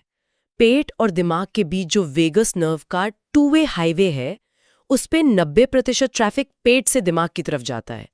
केवल 10% ट्रैफिक दिमाग से पेट की तरफ आता है। अच्छा, इसका मतलब ये है कि ज्यादातर मामलों में अलार्म पेट में बज रहा है और वो लगातार दिमाग को खतरे के सिग्नल भेज रहा है। बिल्कुल। पेट बीमार है, इसलिए दिमाग तनाव महसूस कर रहा है, न कि हमेशा इसका उल्टा। और इस अलार्म के बजने का कारण क्या है? सबसे बड़ा कारण है लीकी गट। जब शरीर क्रॉनिक तनाव में रहता है या खान-पान खराब होता है, तो हमारी आंतों की अंदरूनी परत को टाइट बांधकर रखने वाले जंक्शंस ढीले पड़ने लगते हैं। तो जो आंतों की दीवार एक सख्त सिक्योरिटी चेक पॉइंट होनी चाहिए थी, वो एक छलनी की तरह बन जाती है। एग्जैक्टली। और उस छलनी से बिना पचे हुए खाने के कण, बैक्टीरिया और टॉक्सिन्स रिस कर सीधे हमारे खून में जाने लगते हैं। और जब ये बाहरी तत्व खून में पहुंचते हैं, तो शरीर का इम्यून सिस्टम पैनिक कर जाता होगा। बिल्कुल पैनिक करता है। वहां एक जंग छिड़ जाती है। इस जंग के नतीजे में जो माइक्रोस्कोपिक सूजन या इन्फ्लेमेशन पैदा होती है, वही उस भयानक दर्द का कारण बनती है। पर यहीं पर मुझे मेडिकल अप्रोच से शिकायत है। अगर दिमाग का अलार्म बज रहा है और दर्द असली है, तो सिर्फ इसलिए कि हमारे वर्तमान टेस्ट उस माइक्रोस्कोपिक सूजन को नहीं देख पा रहे, हम मरीज के दर्द को काल्पनिक कैसे कह सकते हैं? सही कहा आपने। डॉक्टर त्रिशा की किताब भी यही कहती है। आधुनिक चिकित्सा को इस बात को स्वीकार करना होगा कि नॉर्मल टेस्ट का मतलब ये नहीं है कि शरीर में सब कुछ ठीक है। मतलब मशीनें नहीं देख पा रही तो बीमारी गायब नहीं हो गई? बिल्कुल। एब्सेंस ऑफ एविडेंस को एविडेंस ऑफ एब्सेंस नहीं मान सकते। लीकी गट की अदृश्य सूजन एक बहुत बड़ी भौतिक सच्चाई है, ये कोई दिमागी कल्पना नहीं है। और ये अदृश्य सूजन सिर्फ अंदरूनी दर्द तक सीमित नहीं रहती ना, ये इंसान के रोजमर्रा के खाने को भी दुश्मन बना देती है। हाँ, जिसे हम फूड सेंसिटिविटी कहते हैं। हाँ, स्रोत में मास्ट सेल्स के बारे में बहुत कुछ बताया गया है। ये मास्ट सेल्स कैसे काम करते हैं? देखिए, मास्ट सेल्स हमारे इम्यून सिस्टम के बहुत ही पावरफुल सिपाही होते हैं। इनका मुख्य काम शरीर को एलर्जी से बचाना है। अच्छा। जो लोग आईबीएस या पेट की क्रॉनिक सूजन से जूझ रहे होते हैं, उनकी आंतों की दीवारों में इन मास्ट सेल्स की संख्या और सक्रियता कई गुना बढ़ जाती है। तो जब ये ज्यादा सक्रिय हो जाते हैं तब क्या होता है? जब ये सेल्स उत्तेजित होते हैं तो ये हिस्टामाइन छोड़ते हैं, जिससे आंतों में भयंकर ऐंठन और सूजन आ जाती है।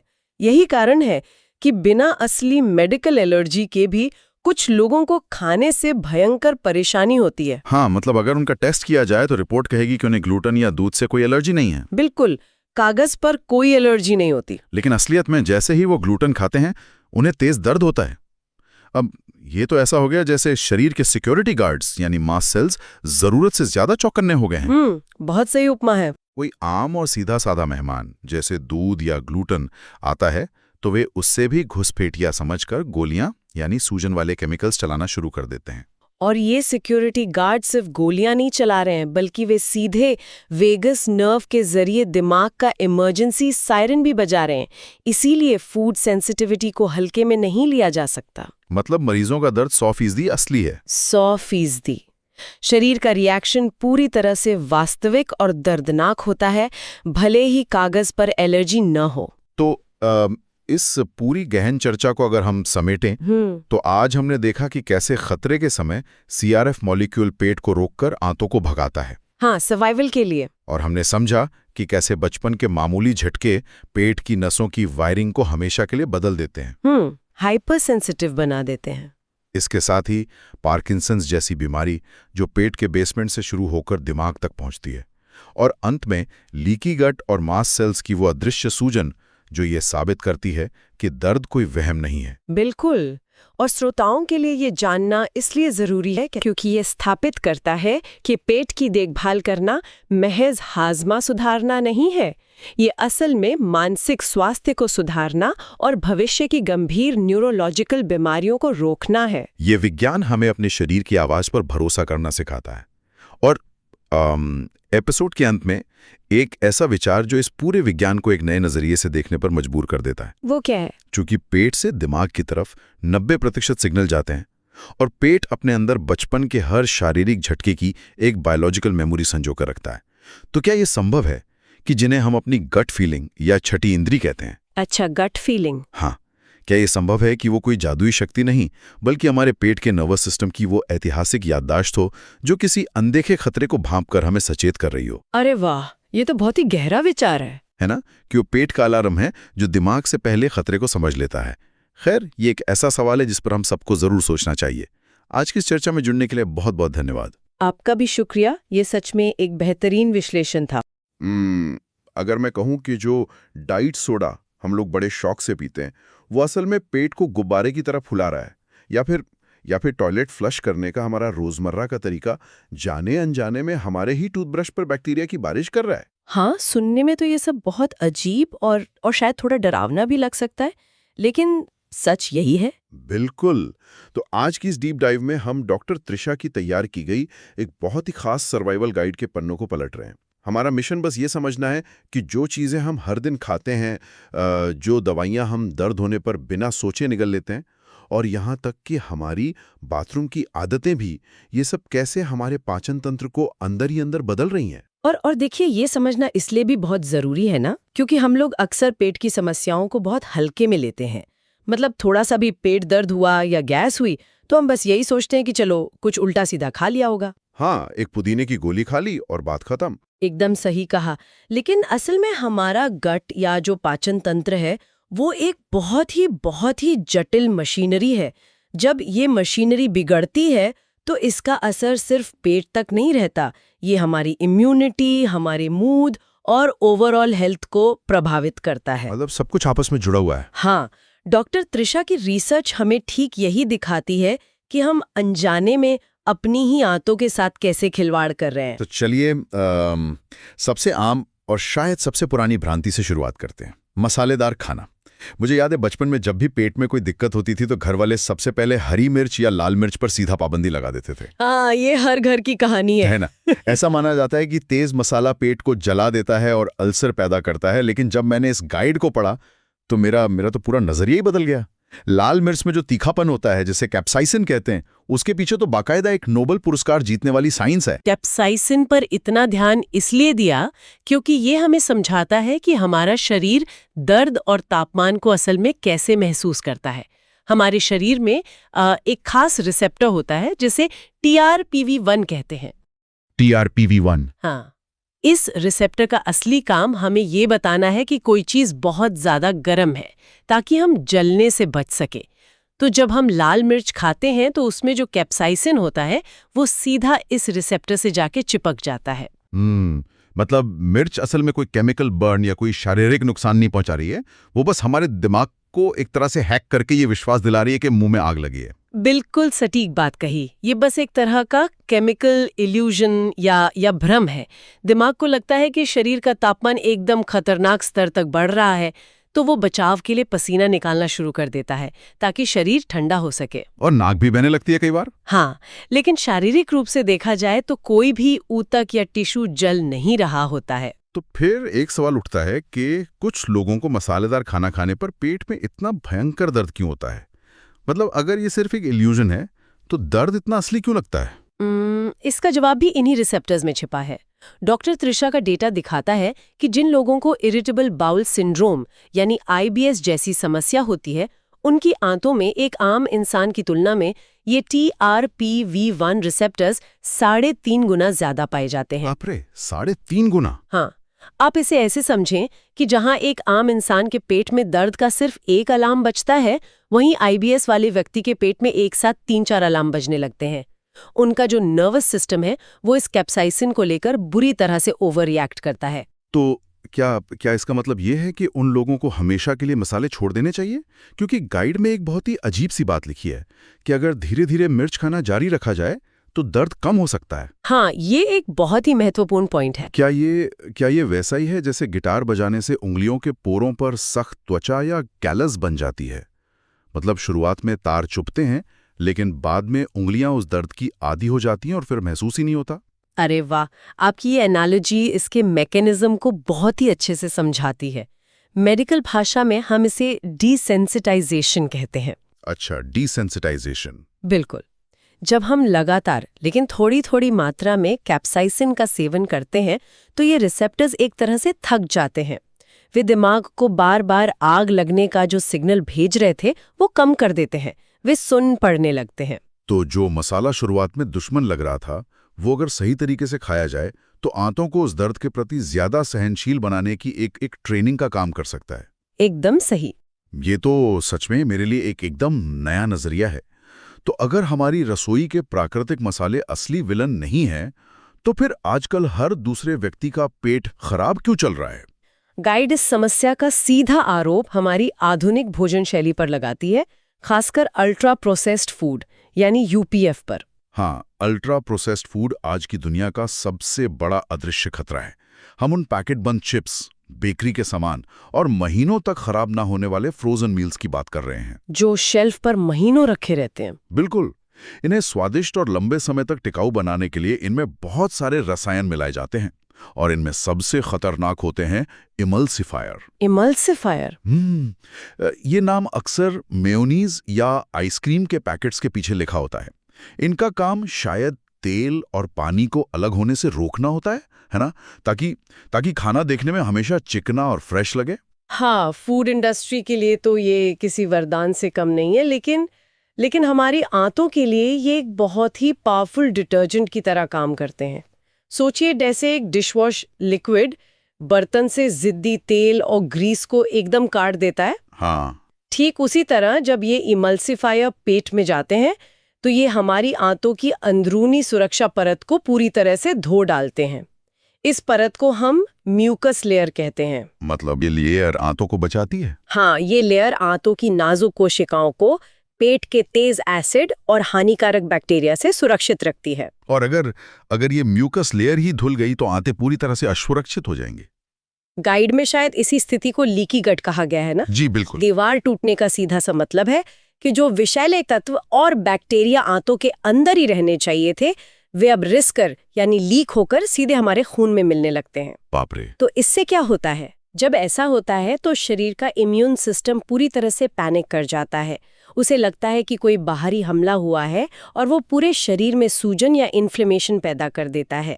और ये सूजन सिर्फ पेट तक सीमित नहीं रहती, ये जोड़ों के दर्द से लेकर स्किन की समस्याओं तक का कारण बन सकती है। ये तो सच में खतरनाक है। और सिर्फ इमल्सिफायर ही नहीं, वो डाइट सोडा का उदाहरण तो और भी चौंकाने वाला था। लोग अक्सर वजन कम करने के चक्कर में रेगुलर सोडा छोड़कर 0 कैलोरी वाले डाइट सोडा पर शिफ्ट हो जाते हैं। हाँ, ये बहुत कॉमन है। उन्हें लगता है कि ये शरीर के लिए हल्का है, लेकिन गाइड बताती है कि इसमें मौजूद एस्पर्टेम जैसे जो आर्टिफिशियल स्वीटनर होते हैं, वो पेट में गैस और भारीपन पैदा करते हैं। मेरा सवाल ये है कि अगर इसमें कैलोरी ही नहीं है तो पेट गुब्बारे की तरह फूल क्यों रहा है? इसके पीछे का विज्ञान हमारे गट बैक्टीरिया से जुड़ा है। देखिए, इंसानी शरीर इन आर्टिफिशियल स्वीटनर्स को पचाने के लिए नहीं बना है। हमारे पास वो एंजाइम ही नहीं है जो एस्पार्टम को तोड़ सके। अच्छा, तो ये पचता ही नहीं है? नहीं। तो जब ये स्वीटनर बिना पचे हुए सीधा हमारी बड़ी आंत में पहुंचते हैं तो वहां मौजूद बैक्टीरिया एक तरह से दावत उड़ाने लगते हैं। वे इस एस्पार्टम को फर्मेंट करते हैं यानी सड़ाते हैं, और इस फर्मेंटेशन की प्रक्रिया में बहुत भारी मात्रा में गैस निकलती है। ओहो। यही कारण है कि डाइट ड्रिंक्स पीने के बाद अक्सर लोगों को भयंकर ब्लोटिंग या सूजन महसूस होती है। मतलब हम कैलोरी तो बचा रहे हैं, लेकिन अपने गट माइक्रोबायोम को पूरी तरह से कंफ्यूज कर रहे हैं। और वो जो पैकेट बंद खाने में जरूरत से ज्यादा नमक होता है, उसका भी तो पेट के बैक्टीरिया पर कुछ असर पड़ता होगा। नमक का असर बहुत सीधा और सच कहूं तो बहुत घातक होता है। इसे हम ऑस्मोसिस के नियम से समझ सकते हैं। ज्यादा नमक हमेशा अपने आसपास से पानी खींचता है। हाँ, ये तो हमने स्कूल में पढ़ा था। बिल्कुल। तो जब हमारी आंतों में बहुत अधिक नमक पहुंचता है तो वो हमारे पेट के सबसे अच्छे दोस्तों में से एक लैक्टोबैसिलस नामक बैक्टीरिया उसके अंदर से सारा पानी खींच लेता है। वे डिहाइड्रेट हो जाते हैं और मारे जाते हैं। ये वही लैक्टोबैसिलस है ना जो दही में भी होता है? हाँ, ये वही अच्छा बैक्टीरिया है जो दही में पाया जाता है और हमारे पाचन में मदद करता है। तो जो केमिकल्स और प्रिजर्वेटिव सुपरमार्केट के शेल्फ पर उस खाने की उम्र बढ़ा रहे हैं, वे असल में हमारे पेट के अंदर की सुरक्षा प्रणाली की उम्र बहुत तेजी से घटा रहे हैं। ये पूरा मैकेनिज्म सुनकर तो किसी को भी डर लग जाए। लेकिन अच्छी बात यह है कि डॉक्टर त्रिशा ने सिर्फ समस्या बताकर डराया नहीं है, बल्कि आंतों को रिपेयर करने का एक बहुत ही व्यवहारिक तरीका भी दिया है। जी, उनका वो 5 स्टेप प्लान। हाँ, अगर हम इस प्लान को लॉजिकली देखें तो इसके 2 मुख्य हिस्से लगते हैं। पहला, डैमेज को रोकना, और दूसरा, उसे वापस रिपेयर करना। डैमेज रोकने के लिए सबसे पहला नाम है शराब। शराब आंतों की दीवारों के लिए एक सॉल्वेंट या विलायक का काम करती है। ये सिर्फ लिवर को ही नहीं बल्कि उस म्यूकस लेयर को भी बुरी तरह छील देती है जिसकी हमने अभी बात की थी। मतलब वो सुरक्षा परत हट जाते हैं। हाँ, जो लोग नियमित रूप से ज्यादा शराब पीते हैं उनकी आंतों में हमेशा एक क्रॉनिक सूजन बनी रहती है, और लंबी अवधि में ये सूजन गट कैंसर का एक बहुत बड़ा कारण बन सकती है। इसलिए रिपेयर की प्रक्रिया शुरू करने के लिए आंतों को ये ब्रेक देना सबसे पहली और सबसे जरूरी शर्त है। बिल्कुल। डैमेज रोकने में दूसरा कदम दवाओं से जुड़ा है, खासतौर पर NSAID जैसे इबुप्रोफेन या एस्पिरिन। लेकिन रुकिए, यहाँ एक बहुत ही व्यावहारिक सवाल उठता है। जी, पूछिए। अगर मुझे भयंकर सिरदर्द हो रहा है या मांसपेशियों में तेज दर्द है, तो मैं उस समय अपने गट लाइनिंग के बारे में सोचूंगा या अपने सिरदर्द के बारे में? क्या मैं बस चुपचाप दर्द सहता रहूं? ये एक बहुत ही वाजिब सवाल है, और बहुत से लोग इस दुविधा में फंसते हैं। इसे समझने के लिए हमें ये देखना होगा कि इबुप्रोफेन आखिर काम कैसे करती है। ठीक है। जब हमें दर्द होता है तो शरीर प्रोस्टाग्लैंडिन्स नाम के कुछ केमिकल रिलीज करता है जो दिमाग को दर्द का सिग्नल देते हैं। इबुप्रोफेन इन प्रोस्टाग्लैंडिन्स को बनने से ही रोक देती है, जिससे दर्द गायब हो जाता है। तो उसमें समस्या क्या है? ये तो अच्छी बात है ना कि दर्द का सिग्नल बंद हो गया। समस्या ये है कि शरीर में प्रोस्टाग्लैंडिन्स का सिर्फ एक काम नहीं है, वही सेम केमिकल हमारे पेट में उस सुरक्षात्मक म्यूकस लेयर को बनाने का काम भी करते हैं। ओह, हाँ, तो जब आप दर्द कम करने के लिए गोली खाते हैं तो दर्द का सिग्नल तो बंद हो जाता है, लेकिन साथ ही पेट की दीवार बनाने वाला जो लेबर है वो भी छुट्टी पर चला जाता तो है। मतलब पेट का अपना ही एसिड उसकी दीवारों को नुकसान पहुंचाने लगता है। बिल्कुल, जिससे अल्सर या ब्लीडिंग हो सकती है। तो हम एक जगह की घाव बुझाने के लिए दूसरी जगह की दीवार गिरा रहे हैं। इसका विकल्प क्या है फिर? सिरदर्द में क्या करें? डॉक्टर त्रिशा की गाइड में साफ तौर पे सुझाया गया है कि ऐसे मामलों में पैरासेटामोल एक बेहतर विकल्प हो सकता है, क्योंकि ये सीधे पेट की उस सुरक्षा परत को उतना नुकसान नहीं पहुंचाती। बेशक कोई भी दवा डॉक्टर की सलाह के बिना तो नहीं ही लेनी चाहिए, लेकिन रोजमर्रा के छोटे मोटे दर्द के लिए बिना सोचे समझे इब्रुप्रोफेन खाना गट हेल्थ के लिए सच में खतरनाक है। समझ गया। ठीक है, तो हमने डैमेज रोक दिया, शराब बंद, पेन किलर्स बंद और अल्ट्रा प्रोसेस्ड खाना बंद। अब बारी आती है रिपेयर करने की, और इसके लिए गाइड में एक ऐसी चीज को सुपर हीरो बताया गया है जो हर भारतीय घर में बहुत आसानी से मिल जाती है। इसबगोल, या जिसे अंग्रेजी में सिलियम हस्क कहते हैं। हाँ, दिन में 10 से 15 ग्राम पानी के साथ। लेकिन इसे पढ़ते हुए मुझे एक बात बहुत विरोधाभासी लगी। मतलब अक्सर कहा जाता है कि इसबगोल कब्ज में भी मदद करता है और डायरिया यानी दस्त में भी। ये कैसे संभव है? ये सवाल बहुत लोग पूछते हैं। मतलब एक ही चीज दो बिल्कुल उल्टी समस्याओं को कैसे ठीक कर सकती है? ये कोई स्मार्ट दवा थोड़ी है जिसे पता हो कि आज मुझे मल को नरम करना है और कल उसे बांधना है। ये कोई जादू नहीं है, ये पूरी तरह से फिजिक्स है। इसबगोल मुख्य रूप से घुलनशील फाइबर का एक बहुत ही शानदार स्रोत है। आप इसे एक बहुत बढ़िया और ताकतवर स्पंज की तरह समझे। स्पंज? हाँ, जब किसी को कब्ज होती है तो बड़ी आंत में पानी की भारी कमी होती है और मल बहुत सख्त हो जाता है। जब आप पानी के साथ इसबगोल लेते हैं तो ये स्पंज ढेर सारा पानी सोख लेता है, एक जेल जैसा बन जाता है और मल में नमी ला देता है। इससे उसे बाहर निकलने में आसानी होती है। अच्छा, और दस्त के समय क्या होता है? दस्त के समय स्थिति एकदम उल्टी होती है। आंतों में बहुत ज्यादा पानी होता है और सब कुछ बहुत तेजी से बह रहा होता है। तब यही इसबगोल का स्पंज आंतों में मौजूद उस एक्स्ट्रा पानी को अपने अंदर सोख लेता है। ओहो। हाँ, पानी सोखने से मल को एक आकार या बल्क मिलता है जिससे उसका बहाव धीमा हो जाता है। मतलब ये स्पंज जरूरत के हिसाब से पानी छोड़ता है या सोखता है। ये आंतों के पर्यावरण को स्थिर रखने का काम करता है। वाह, एक साधारण से फाइबर में कितनी जबरदस्त साइंस छिपी है। अब इस 5 स्टेप प्लान के आखिरी कदम पर आते हैं जो दिखने में सीधा पेट से जुड़ा हुआ नहीं लगता। तनाव कम करना। गाइड में दिन में 2 बार बॉक्स ब्रीदिंग करने की सलाह दी गई है। जी, मतलब 4 सेकंड के लिए सांस अंदर लें, 4 सेकंड रोकें, 4 सेकंड में छोड़ें और फिर 4 सेकंड रोकें।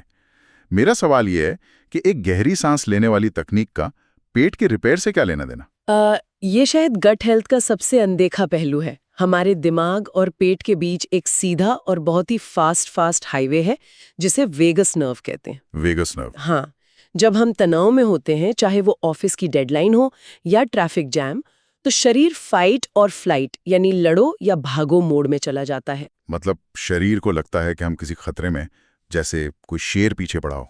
बिल्कुल, और जब जान पर बनी हो तो शरीर ऊर्जा बचाने के लिए गैर जरूरी काम बंद कर देता है। ऐसे समय में खाना पचाना शरीर की प्राथमिकता तो नहीं होती ना। हाँ, सही बात है। इसलिए पाचन तंत्र की ओर खून का बहाव कम कर दिया जाता है और सारा खून मांसपेशियों की तरफ भेज दिया जाता है ताकि हम भाग सकें।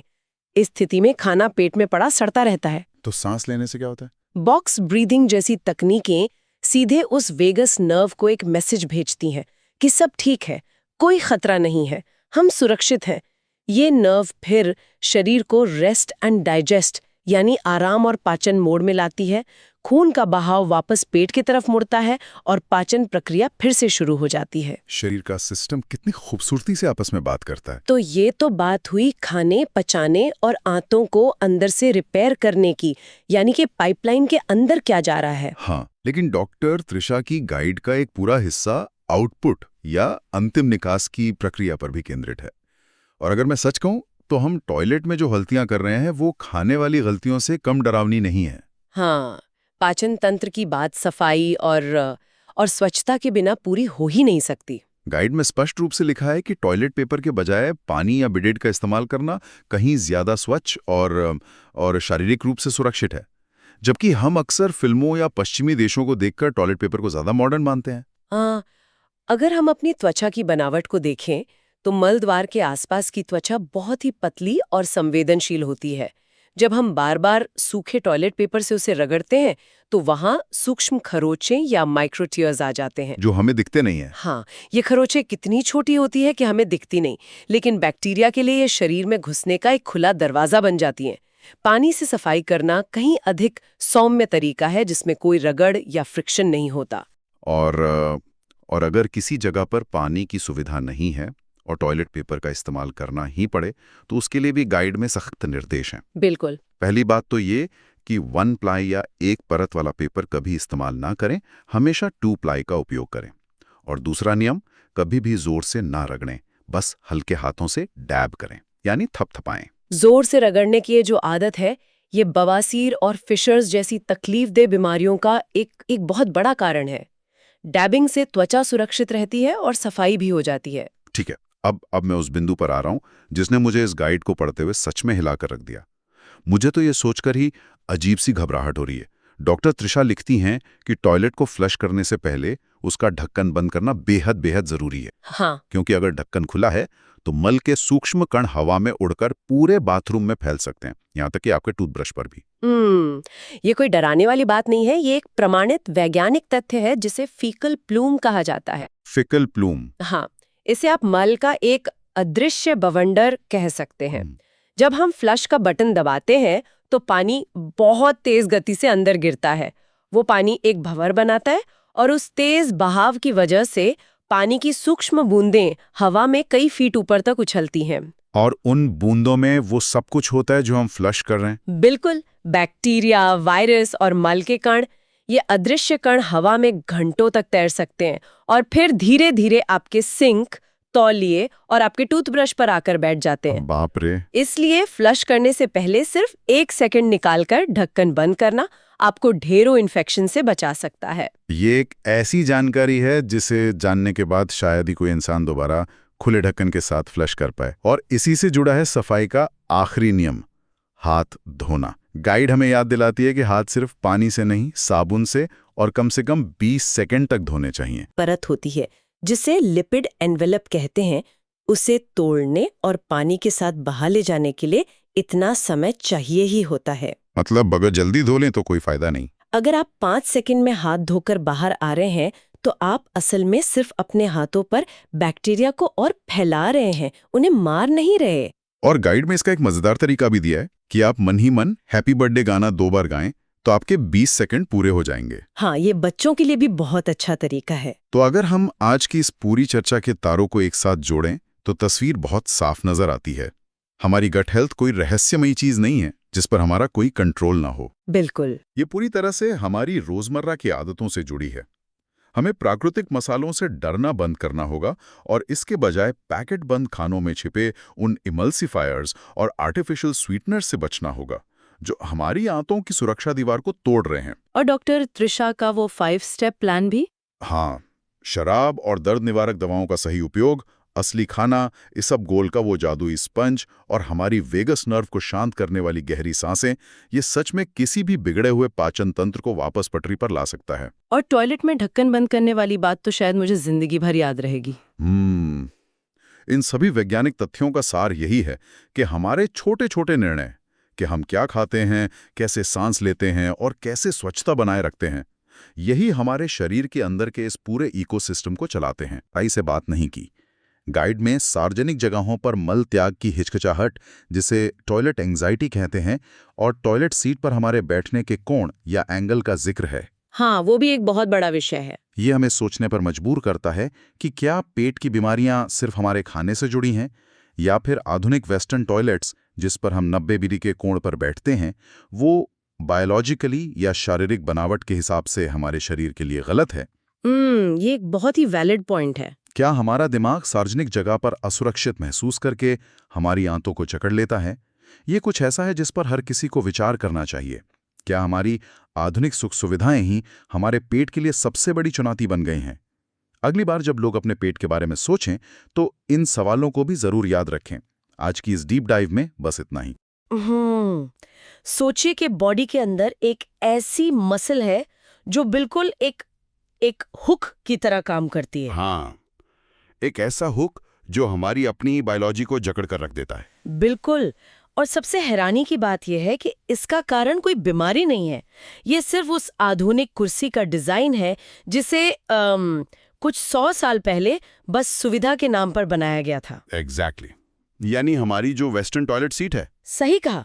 रोजमर्रा की जिस प्रक्रिया को इंसान के लिए सबसे आसान और मतलब एकदम नेचुरल होना चाहिए था, आज वो इंजीनियरिंग के गलत डिजाइन की वजह से एक डेली स्ट्रगल बन गई है। ये सच में एक बहुत बड़ा पैराडॉक्स है। अगर देखा जाए तो हमारे शरीर का विकास जंगलों में हुआ था, है ना? हाँ, एक खास तरीके से काम करने के लिए। हाँ बिल्कुल। लेकिन अब हम उसे कंक्रीट और पोर्सलिन के एक बिल्कुल अलग ही सांचे में फिट करने की कोशिश कर रहे हैं। तो आज की इस गहन चर्चा में हम डॉक्टर त्रिशा की किताब के कुछ बेहद दिलचस्प नोट्स का विश्लेषण कर रहे हैं। ये स्रोत हमारे गट हेल्थ यानी पेट के स्वास्थ्य और मल त्याग से जुड़े उस विज्ञान पर रोशनी डालते हैं जिस पर लोग अक्सर बंद दरवाजों के पीछे ही बात करते हैं। बिल्कुल, इस पर खुल के बात कम ही होती है। हाँ, तो हमारा मिशन आज ये समझना है कि हमारी आंतों की जो ये पूरी मशीनरी है वो जेंडर, यात्राओं, बाहरी दुनिया और यहाँ तक कि टॉयलेट सीट पर बैठने के तरीके से कैसे प्रभावित होती है। और यहाँ जो बात सबसे आकर्षक है वो ये कि ज्ञान तभी उपयोगी है जब उसे जीवन में उतारा जाए। सही बात है। तो चलिए इस बात से शुरू करते हैं कि इंसानी पाचन तंत्र हर किसी के लिए एक जैसा काम नहीं करता। स्रोत बताते हैं कि महिलाओं की बड़ी आंत, जिसे कोलन कहते हैं, हाँ, कोलन, वो पुरुषों की तुलना में धीमी गति से काम करती है। मतलब ये धीमापन कोई इत्तेफाक नहीं है ना? नहीं, बिल्कुल इत्तेफाक नहीं है। इस धीमेपन के पीछे शरीर की बहुत गहरी बुद्धिमत्ता और हार्मोन्स का एक बहुत ही जटिल खेल है। अच्छा। हाँ, लोग अक्सर सोचते हैं कि पाचन का मतलब सिर्फ पेट के एसिड और एंजाइम्स का काम है, लेकिन हकीकत में पूरे पाचन तंत्र को कंट्रोल करने वाले जो असली मास्टरमाइंड होते हैं वो हार्मोन्स होते हैं। तो मतलब महिलाओं के शरीर में हर महीने जो हार्मोनल बदलाव होते हैं वह सीधे आंतों की गति को बदल देते हैं? एकदम सीधे तौर पर। इसका सबसे क्लासिक उदाहरण पीरियड्स के दौरान देखने को मिलता है। इस समय शरीर प्रोस्टाग्लैंडिन्स नाम का एक केमिकल मैसेंजर छोड़ता है। अगर मैं सही समझ रही हूँ तो इस प्रोस्टाग्लैंडिन्स का असल काम गर्भाशय यानी यूट्रस की मांसपेशियों को सिकोड़ना होता है ताकि पीरियड्स की प्रक्रिया पूरी हो सके। बिल्कुल सही। यह गर्भाशय के अंदर मौजूद चिकनी मांसपेशियों को सिकुड़ने का आदेश देता है। लेकिन इंसानी शरीर की वायरिंग इतनी करीब से जुड़ी हुई है कि ये केमिकल सिर्फ गर्भाशय तक ही अपना असर नहीं छोड़ता जाता है। हाँ, क्योंकि आंतें भी उसी तरह की चिकनी मांसपेशियों से बनी होती हैं। तो जब वो केमिकल खून में बहता है तो वो आंतों की दीवारों को भी सिकोड़ना शुरू कर देता है। अरे बाप रे, ये तो बिल्कुल ऐसा है जैसे मान लीजिए किसी बिल्डिंग के कमरे में आग लगी हो। हाँ, और फायर अलार्म सिर्फ उसी कमरे का बजना चाहिए था, लेकिन वायरिंग की किसी ओवरलैपिंग की वजह से पूरी बिल्डिंग के स्प्रिंकलर सिस्टम चालू हो गए हो। मास्टर स्विच कहीं और का दबा, लेकिन असर आंतों पर भी हो गया। ये उपमा बहुत ही सटीक है। इसी ओवरलैपिंग की वजह से आंतें जरूरत से ज्यादा एक्टिव हो जाती हैं। उनमें अचानक बहुत तेज संकुचन होने लगता है। और शायद इसीलिए कई महिलाओं को पीरियड्स के पहले या उस दौरान डायरिया जैसी स्थिति का सामना करना पड़ता है। एग्जैक्टली। किताब में इस दर्दनाक और अचानक होने वाले अनुभव को एक बहुत ही मजाकिया लेकिन सटीक नाम दिया गया है, सेटन्स शिट्स, यानी शैतानी आफत। ओह, सेटन्स शिट्स, ये नाम तो कोई भूल ही नहीं सकता। बिल्कुल। अच्छा। और जैसे ही हम पीरियड से आगे बढ़कर गर्भावस्था या प्रेगनेंसी की बात करते हैं तो स्रोत बताते हैं कि हार्मोन्स का ये गेम बिल्कुल उल्टी दिशा में चला जाता है। हाँ, प्रेगनेंसी में कहानी एकदम पलट जाती है। स्रोत में लिखा है कि प्रेगनेंसी में प्रोजेस्टेरॉन हार्मोन का स्तर काफी बढ़ जाता है। तो जहां प्रोस्टाग्लैंडिन्स आंतों को भगा रहे थे, वहीं ये प्रोजेस्टेरॉन आंतों की गति को पूरी तरह से सुस्त कर देता है। एकदम सुस्त। लेकिन मैं ये सोच रही थी कि शरीर ऐसा क्यों करेगा? मतलब क्या इसका कोई बायोलॉजिकल कारण है? इसके पीछे एक बहुत ही महत्वपूर्ण विकासवादी कारण है। जब प्रोजेस्टेरॉन आंतों की गति को धीमा करता है तो खाना पाचन तंत्र में ज्यादा देर तक रुकता है। अच्छा, ताकि शरीर को ज्यादा समय मिल सके। बिल्कुल। इससे शरीर को भोजन से ज्यादा पोषक तत्व और पानी सोखने का समय मिल जाता है, जो पल रहे भ्रूण के विकास के लिए बहुत जरूरी है। ओ, तो ये असल में बच्चे के फायदे के लिए हो रहा है। हाँ, लेकिन इस फायदे की एक बहुत बड़ी कीमत चुकानी पड़ती है, गंभीर कब्ज। आंतें इतनी सुस्त हो जाती हैं कि मल बाहर धकेलना बहुत मुश्किल हो जाता है। और शायद इसी वजह से किताब में डॉक्टर त्रिशा एक बहुत ही व्यावहारिक सलाह देती हैं। वो कहती हैं कि जैसे ही किसी का प्रेगनेंसी टेस्ट पॉजिटिव आए, उसे बिल्कुल इंतजार नहीं करना चाहिए। एकदम नहीं। उसी दिन से डाइट में फाइबर की मात्रा बढ़ा देनी चाहिए और टॉयलेट में पैरों के नीचे स्टूल का इस्तेमाल शुरू कर देना चाहिए, क्योंकि हार्मोनल बदलाव का असर होने में देर नहीं लगती है। बहुत सही पॉइंट है ये। इंतजार करने से समस्या इतनी बढ़ सकती है कि उसे संभालना मुश्किल हो जाए। और देखिए, हार्मोन्स का ये असर सिर्फ युवावस्था या प्रेगनेंसी तक सीमित नहीं है। हाँ, स्रोत में मेनोपॉज यानी रजोनिवृत्ति का भी गहराई से जिक्र किया गया है। उम्र के उस पड़ाव पर जब ईस्ट्रोजन का स्तर गिरने लगता है तो आंतें एक बार फिर से धीमी होने लगती हैं। और यहीं पर मेनोपॉज वाले हिस्से में स्रोत एक ऐसी चेतावनी देते हैं जो सीधे तौर पर जीवन रक्षक हो सकती है। किताब में न्यू ब्लोटिंग यानी अचानक से पेट फूलने की नई समस्या के बारे में बात की गई है। हाँ, ये बहुत गंभीर बात है। अक्सर उम्र बढ़ने पर लोग गैस या पेट फूलने को साधारण बात मानकर नजरअंदाज कर देते हैं। उन्हें लगता है कि भाई ये तो बस उम्र का असर है। पर स्रोत कहते हैं कि इसे बहुत गंभीरता से लेना चाहिए। अगर महिलाओं में अचानक पेट फूलने लगे जो पहले कभी न होता हो और वो लगातार बना रहे, तो ये सिर्फ पाचन की सुस्ती नहीं होती। बिल्कुल नहीं।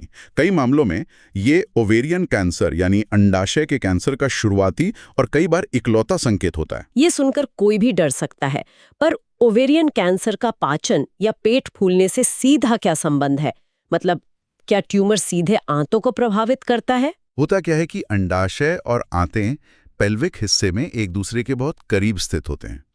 जब ओवेरियन ट्यूमर विकसित होता है तो वो अपने आसपास पेट की कैविटी में तरल पदार्थ यानी फ्लूइड इकट्ठा करने लगता है। अच्छा। इस फ्लूइड और ट्यूमर के बढ़ने से आंतों पर बाहरी दबाव पड़ता है, तो व्यक्ति को ऐसा महसूस होता है जैसे उसे बहुत भयानक गैस हो गई है या पेट भरा हुआ है, जबकि असल में वो कैंसर का दबाव होता है। एग्जैक्टली। अक्सर ओवेरियन कैंसर पकड़ में ही इसलिए नहीं आता क्योंकि इसके लक्षण पाचन तंत्र की आम बीमारियों जैसे लगते हैं। इसलिए अगर ये न्यू ब्लोटिंग खान-पान बदलने से भी ठीक ना हो तो तुरंत जांच होनी चाहिए। ये बहुत ही जरूरी जानकारी है। अच्छा, शरीर के अंदर की ये केमिकल मैसेंजर और ट्यूमर जैसे भौतिक बदलाव आंतों को कैसे प्रभावित करते हैं, ये तो स्पष्ट है। लेकिन आंतें सिर्फ अंदरूनी बदलावों की गुलाम नहीं है। बिल्कुल नहीं, बाहरी दुनिया भी उन पर बहुत असर डालती है। हाँ, बाहरी वातावरण भी उन्हें पूरी तरह से कंफ्यूज कर सकता है। स्रोत बताते हैं कि जब लोग अपनी रोजमर्रा की जगह से बाहर जाते हैं तो लगभग 40% लोगों को यात्रा के दौरान कब्ज हो जाती है। इसे वेकेशन कॉन्स्टिपेशन कहा गया है। 40% तो बहुत बड़ा आंकड़ा है। बहुत बड़ा है। और ये इसलिए होता है क्योंकि हमारी आंतों के पास अपना खुद का एक स्वतंत्र नर्वस सिस्टम होता है। इसे एंटेरिक नर्वस सिस्टम कहते हैं, जिसे शरीर का दूसरा दिमाग भी कहा जाता है ना? हाँ बिल्कुल। इस दूसरे दिमाग की अपनी एक बायोलॉजिकल क्लॉक यानी सर्केडियन रिदम होती है। आंतें एक तय समय पर उठती हैं, एक तय समय पर पाचन रसों का स्राव करती हैं और मल त्याग के लिए तैयार होती हैं। सही कहा। तो जब कोई व्यक्ति किसी दूसरे देश की यात्रा करता है और टाइम जोन बदल जाता है तो शरीर का मुख्य दिमाग तो शायद समझ जाए कि सुबह हो गई है, लेकिन आंतों की घड़ी अभी भी पुरानी जगह के समय पर ही चल रही होती है। मतलब आंतें सचमुच जेट लैग का शिकार हो जाती हैं।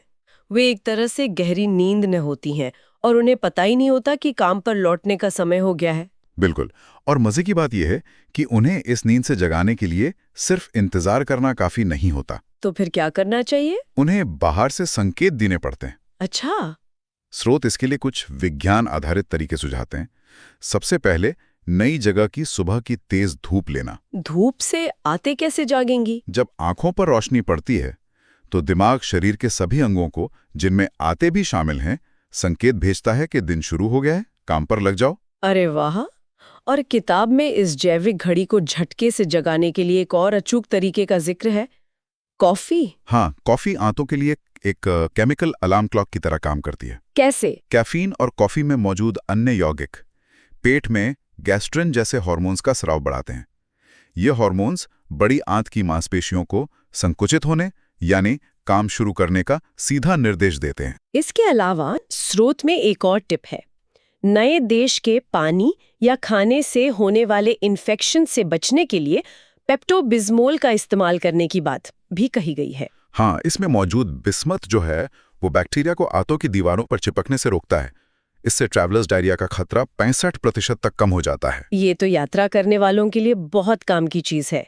खैर, बाहरी वातावरण की बात हो ही रही है तो उस चीज पर बात करना बहुत जरूरी है जिसे इंसान आजकल हर जगह अपने साथ ले जाता है, यहाँ तक कि टॉयलेट में भी। स्मार्टफोन। जी हाँ, डॉक्टर त्रिशा की 2024 की रिसर्च के अनुसार टॉयलेट में स्मार्टफोन ले जाने से बवासीर या हेमोरॉइड्स का खतरा 46% तक बढ़ जाता है। अब यहाँ एक स्वाभाविक सवाल ये उठता है कि ऐसा क्यों हो रहा है? ये बहुत ही दिलचस्प सवाल है। मतलब क्या स्क्रीन से निकलने वाली नीली रोशनी आंतों के नर्वस सिस्टम को स्ट्रेस दे रही है, या फिर सोशल मीडिया पर नेगेटिव खबरें पढ़ने से शरीर किसी तरह के मानसिक तनाव में आ जाता है और पाचन बिगड़ जाता है? देखिए, ये सोचना बहुत लॉजिकल लगता है कि तकनीक का असर दिमागी होगा, लेकिन इस रिसर्च का निष्कर्ष पूरी तरह से भौतिक है, मतलब मैकेनिकल है। मैकेनिकल? हाँ, स्क्रीन की रोशनी या सोशल मीडिया के स्ट्रेस का बवासीर से सीधा कोई लेना देना नहीं है।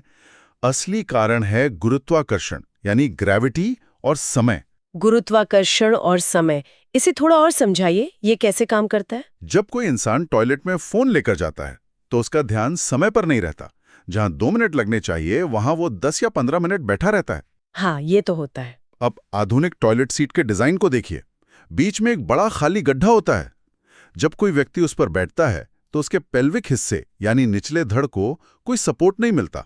सही बात है, वो हवा में रहता है। इस स्थिति में गुरुत्वाकर्षण पेल्विक फ्लोर की नसों पर नीचे की तरफ लगातार भारी दबाव डालता है।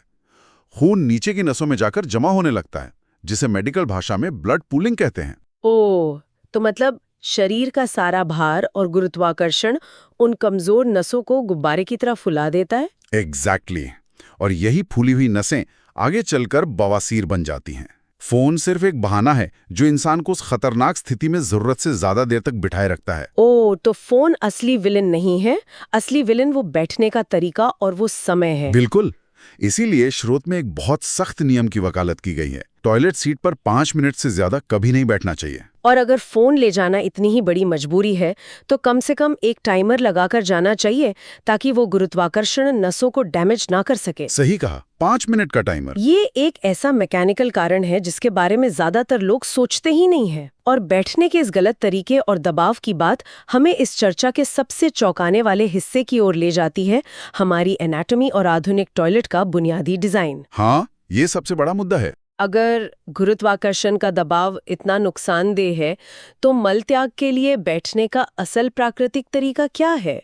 विकासवादी दृष्टिकोण से देखें तो इंसान की शारीरिक बनावट कुर्सी जैसी 90 डिग्री की सीट पर बैठने के लिए कभी विकसित ही नहीं हुई। मतलब हम शुरू से ऐसे नहीं बैठते थे। लाखों सालों से इंसान जमीन पर उकड़ू बैठकर यानी स्क्वाटिंग पोजीशन में ये काम करता आया है। लेकिन 18वीं और 19वीं सदी में पश्चिमी देशों में कुर्सी वाले टॉयलेट का आविष्कार हुआ और उसे सभ्य होने की निशानी माना गया है ना? हाँ, लेकिन शरीर विज्ञान के लिहाज से ये एक भयानक गलती थी। स्रोत उस भयानक गलती को एक खास मांसपेशी के जरिए समझाते हैं, प्यूबोरेक्टालिस मसल। ये एक यू शेप की मांसपेशी है जो हमारे मलाशय यानी रेक्टम को एक गोफन या स्लिंग की तरह लपेटे रहती है। बिल्कुल। चलिए इसे एक एनालॉजी से समझते हैं। मान लीजिए बगीचे में पानी देने वाला एक मोटा रबड़ का पाइप है। अगर उस पाइप को बीच से मोड़ दिया जाए, उसमें एक किंक बना दिया जाए, तो पानी का बहाव रुक जाएगा। हाँ, रुक जाएगा। आप पीछे से पानी का प्रेशर कितना भी बढ़ा लें, जब तक वो मोड़ नहीं खुलेगा पानी ठीक से बाहर नहीं आएगा। ये एनालॉजी एकदम परफेक्ट है। प्यूबोरेक्टालिस मसल का भी एक बहुत जरूरी काम है जी। जब हम खड़े होते हैं या चलते फिरते हैं तो ये मांसपेशी सिकुड़कर मलाशय में वैसा ही एक मोड़ या किंक बना देती है ताकि मल गलती से बाहर ना आ जाए, है ना? एग्जैक्टली। ये हमारे शरीर का नेचुरल लॉक है। लेकिन जब हम आधुनिक टॉयलेट पे 90 डिग्री के कोण पर बैठते हैं तो वो लॉक पूरी तरह से नहीं खुलता। नहीं खुलता। कुर्सी की तरह 90 डिग्री पर बैठने से वो मांसपेशी थोड़ी ढीली तो होती है, लेकिन पूरी तरह से रिलैक्स नहीं होती। वो पाइप अभी भी मुड़ा हुआ रहता है। और इसीलिए 90 डिग्री की सीट पर लोगों को बहुत ज्यादा जोर लगाना पड़ता है। हाँ, और इस जोर लगाने से फिर वही बवासीर और पेल्विक फ्लोर के डैमेज होने का खतरा बढ़ता है। तो इस पाइप के मोड़ को पूरी तरह से खुलने का तरीका क्या है? स्रोत इसके लिए 2 बहुत ही सीधे समाधान बताते हैं। हाँ। वो क्या है? पहला, टॉयलेट सीट पर बैठते समय अपने पैरों के नीचे एक छोटा स्टूल रखें, जिसे आजकल स्क्वाटी पॉटी भी कहा जाता है। इससे घुटने कमर के स्तर से ऊपर उठ जाते हैं। ये बहुत कारगर है। और दूसरा, मशहूर मूर्तिकार रोडिन की प्रसिद्ध मूर्ति द किंकर की तरह थोड़ा आगे की तरफ झुककर बैठें, मतलब अपनी कोहनियों को घुटनों पर टिका लें। बिल्कुल। घुटनों को ऊपर उठाने और आगे झुकने से शरीर की स्थिति 90 डिग्री से बदलकर 35 डिग्री के आसपास आ जाती है। और यही वो स्क्वाटिंग पोजीशन है जिसके लिए हमारा शरीर बना है। हाँ, जैसे ही ये कोण बनता है, प्यूबोरेक्टालिस मसल पूरी तरह से रिलैक्स हो जाती है। वो रबर के पाइप वाला मोड़ खुल जाता है, रास्ता एकदम सीधा हो जाता है। और फिर शरीर गुरुत्वाकर्षण की मदद से बिना किसी फालतू जोर के अपना काम कर पाता है। बिल्कुल। ये एक छोटा सा बदलाव शरीर की पूरी मैकेनिक्स को ठीक कर देता है। बिल्कुल। लेकिन यहाँ एक और बात है, शरीर की ये मशीनरी सिर्फ मांसपेशियों और कोण तक सीमित नहीं है। आंतों का एक बहुत ही गहरा मनोवैज्ञानिक पक्ष भी है। किसी और की मौजूदगी में मल त्यागने का मानसिक डर या शर्म है। हाँ, कुछ लोगों के लिए ऑफिस या बाहर टॉयलेट इस्तेमाल करना एक बुरे सपने जैसा होता है। ऐसा क्यों होता है? पार्कोप्रेसिस हमें दिमाग और पेट के कनेक्शन, जिसे गट ब्रेन एक्सेस कहते हैं, उसके बारे में बहुत कुछ सिखाता है। अच्छा। जब कोई इंसान सार्वजनिक शौचालय में होता है और उसे ये डर लगता है कि कोई उसे सुन लेगा या बदबू आएगी, तो उसका दिमाग खतरे का संकेत महसूस करता है। ओह, तो दिमाग पैनिक कर जाता है। हाँ, इस डर से ऑटोनॉमिक नर्वस सिस्टम का सिंपैथेटिक हिस्सा सक्रिय हो जाता है, जिसे फाइट और फ्लाइट मोड कहते हैं। तो मतलब शरीर को लगता है कि उस पर किसी बाघ ने हमला कर दिया है, और ऐसे आपातकालीन समय में पेट साफ करने का तो सवाल ही नहीं उठता। एग्जैक्टली। शरीर तुरंत पाचन और मल त्याग की प्रक्रियाओं को रोक देता है। स्फिंक्टर की मांसपेशियां बुरी तरह सिकुड़ जाती हैं। आप लाख कोशिश कर लें, जब तक दिमाग को यह संदेश नहीं मिलेगा कि आसपास कोई खतरा नहीं है, शरीर इजाजत नहीं देगा। तो इस फाइट या फ्लाइट मोड से बाहर कैसे आया जाए?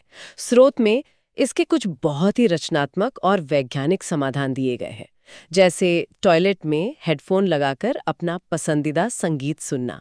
हाँ, और ये सिर्फ शोर को दबाने के लिए नहीं है, बल्कि ये शरीर की बायोलॉजी को बदलने के लिए है। वो कैसे? संगीत सुनना और कानों में कुछ सुखद महसूस होना सीधे हमारी वेगस नर्व को उत्तेजित करता है। यह वो मुख्य नस है जो दिमाग से निकलकर सीधे पेट और आंतों तक जाती है। ओह, तो ये एक डायरेक्ट कनेक्शन है। बिल्कुल।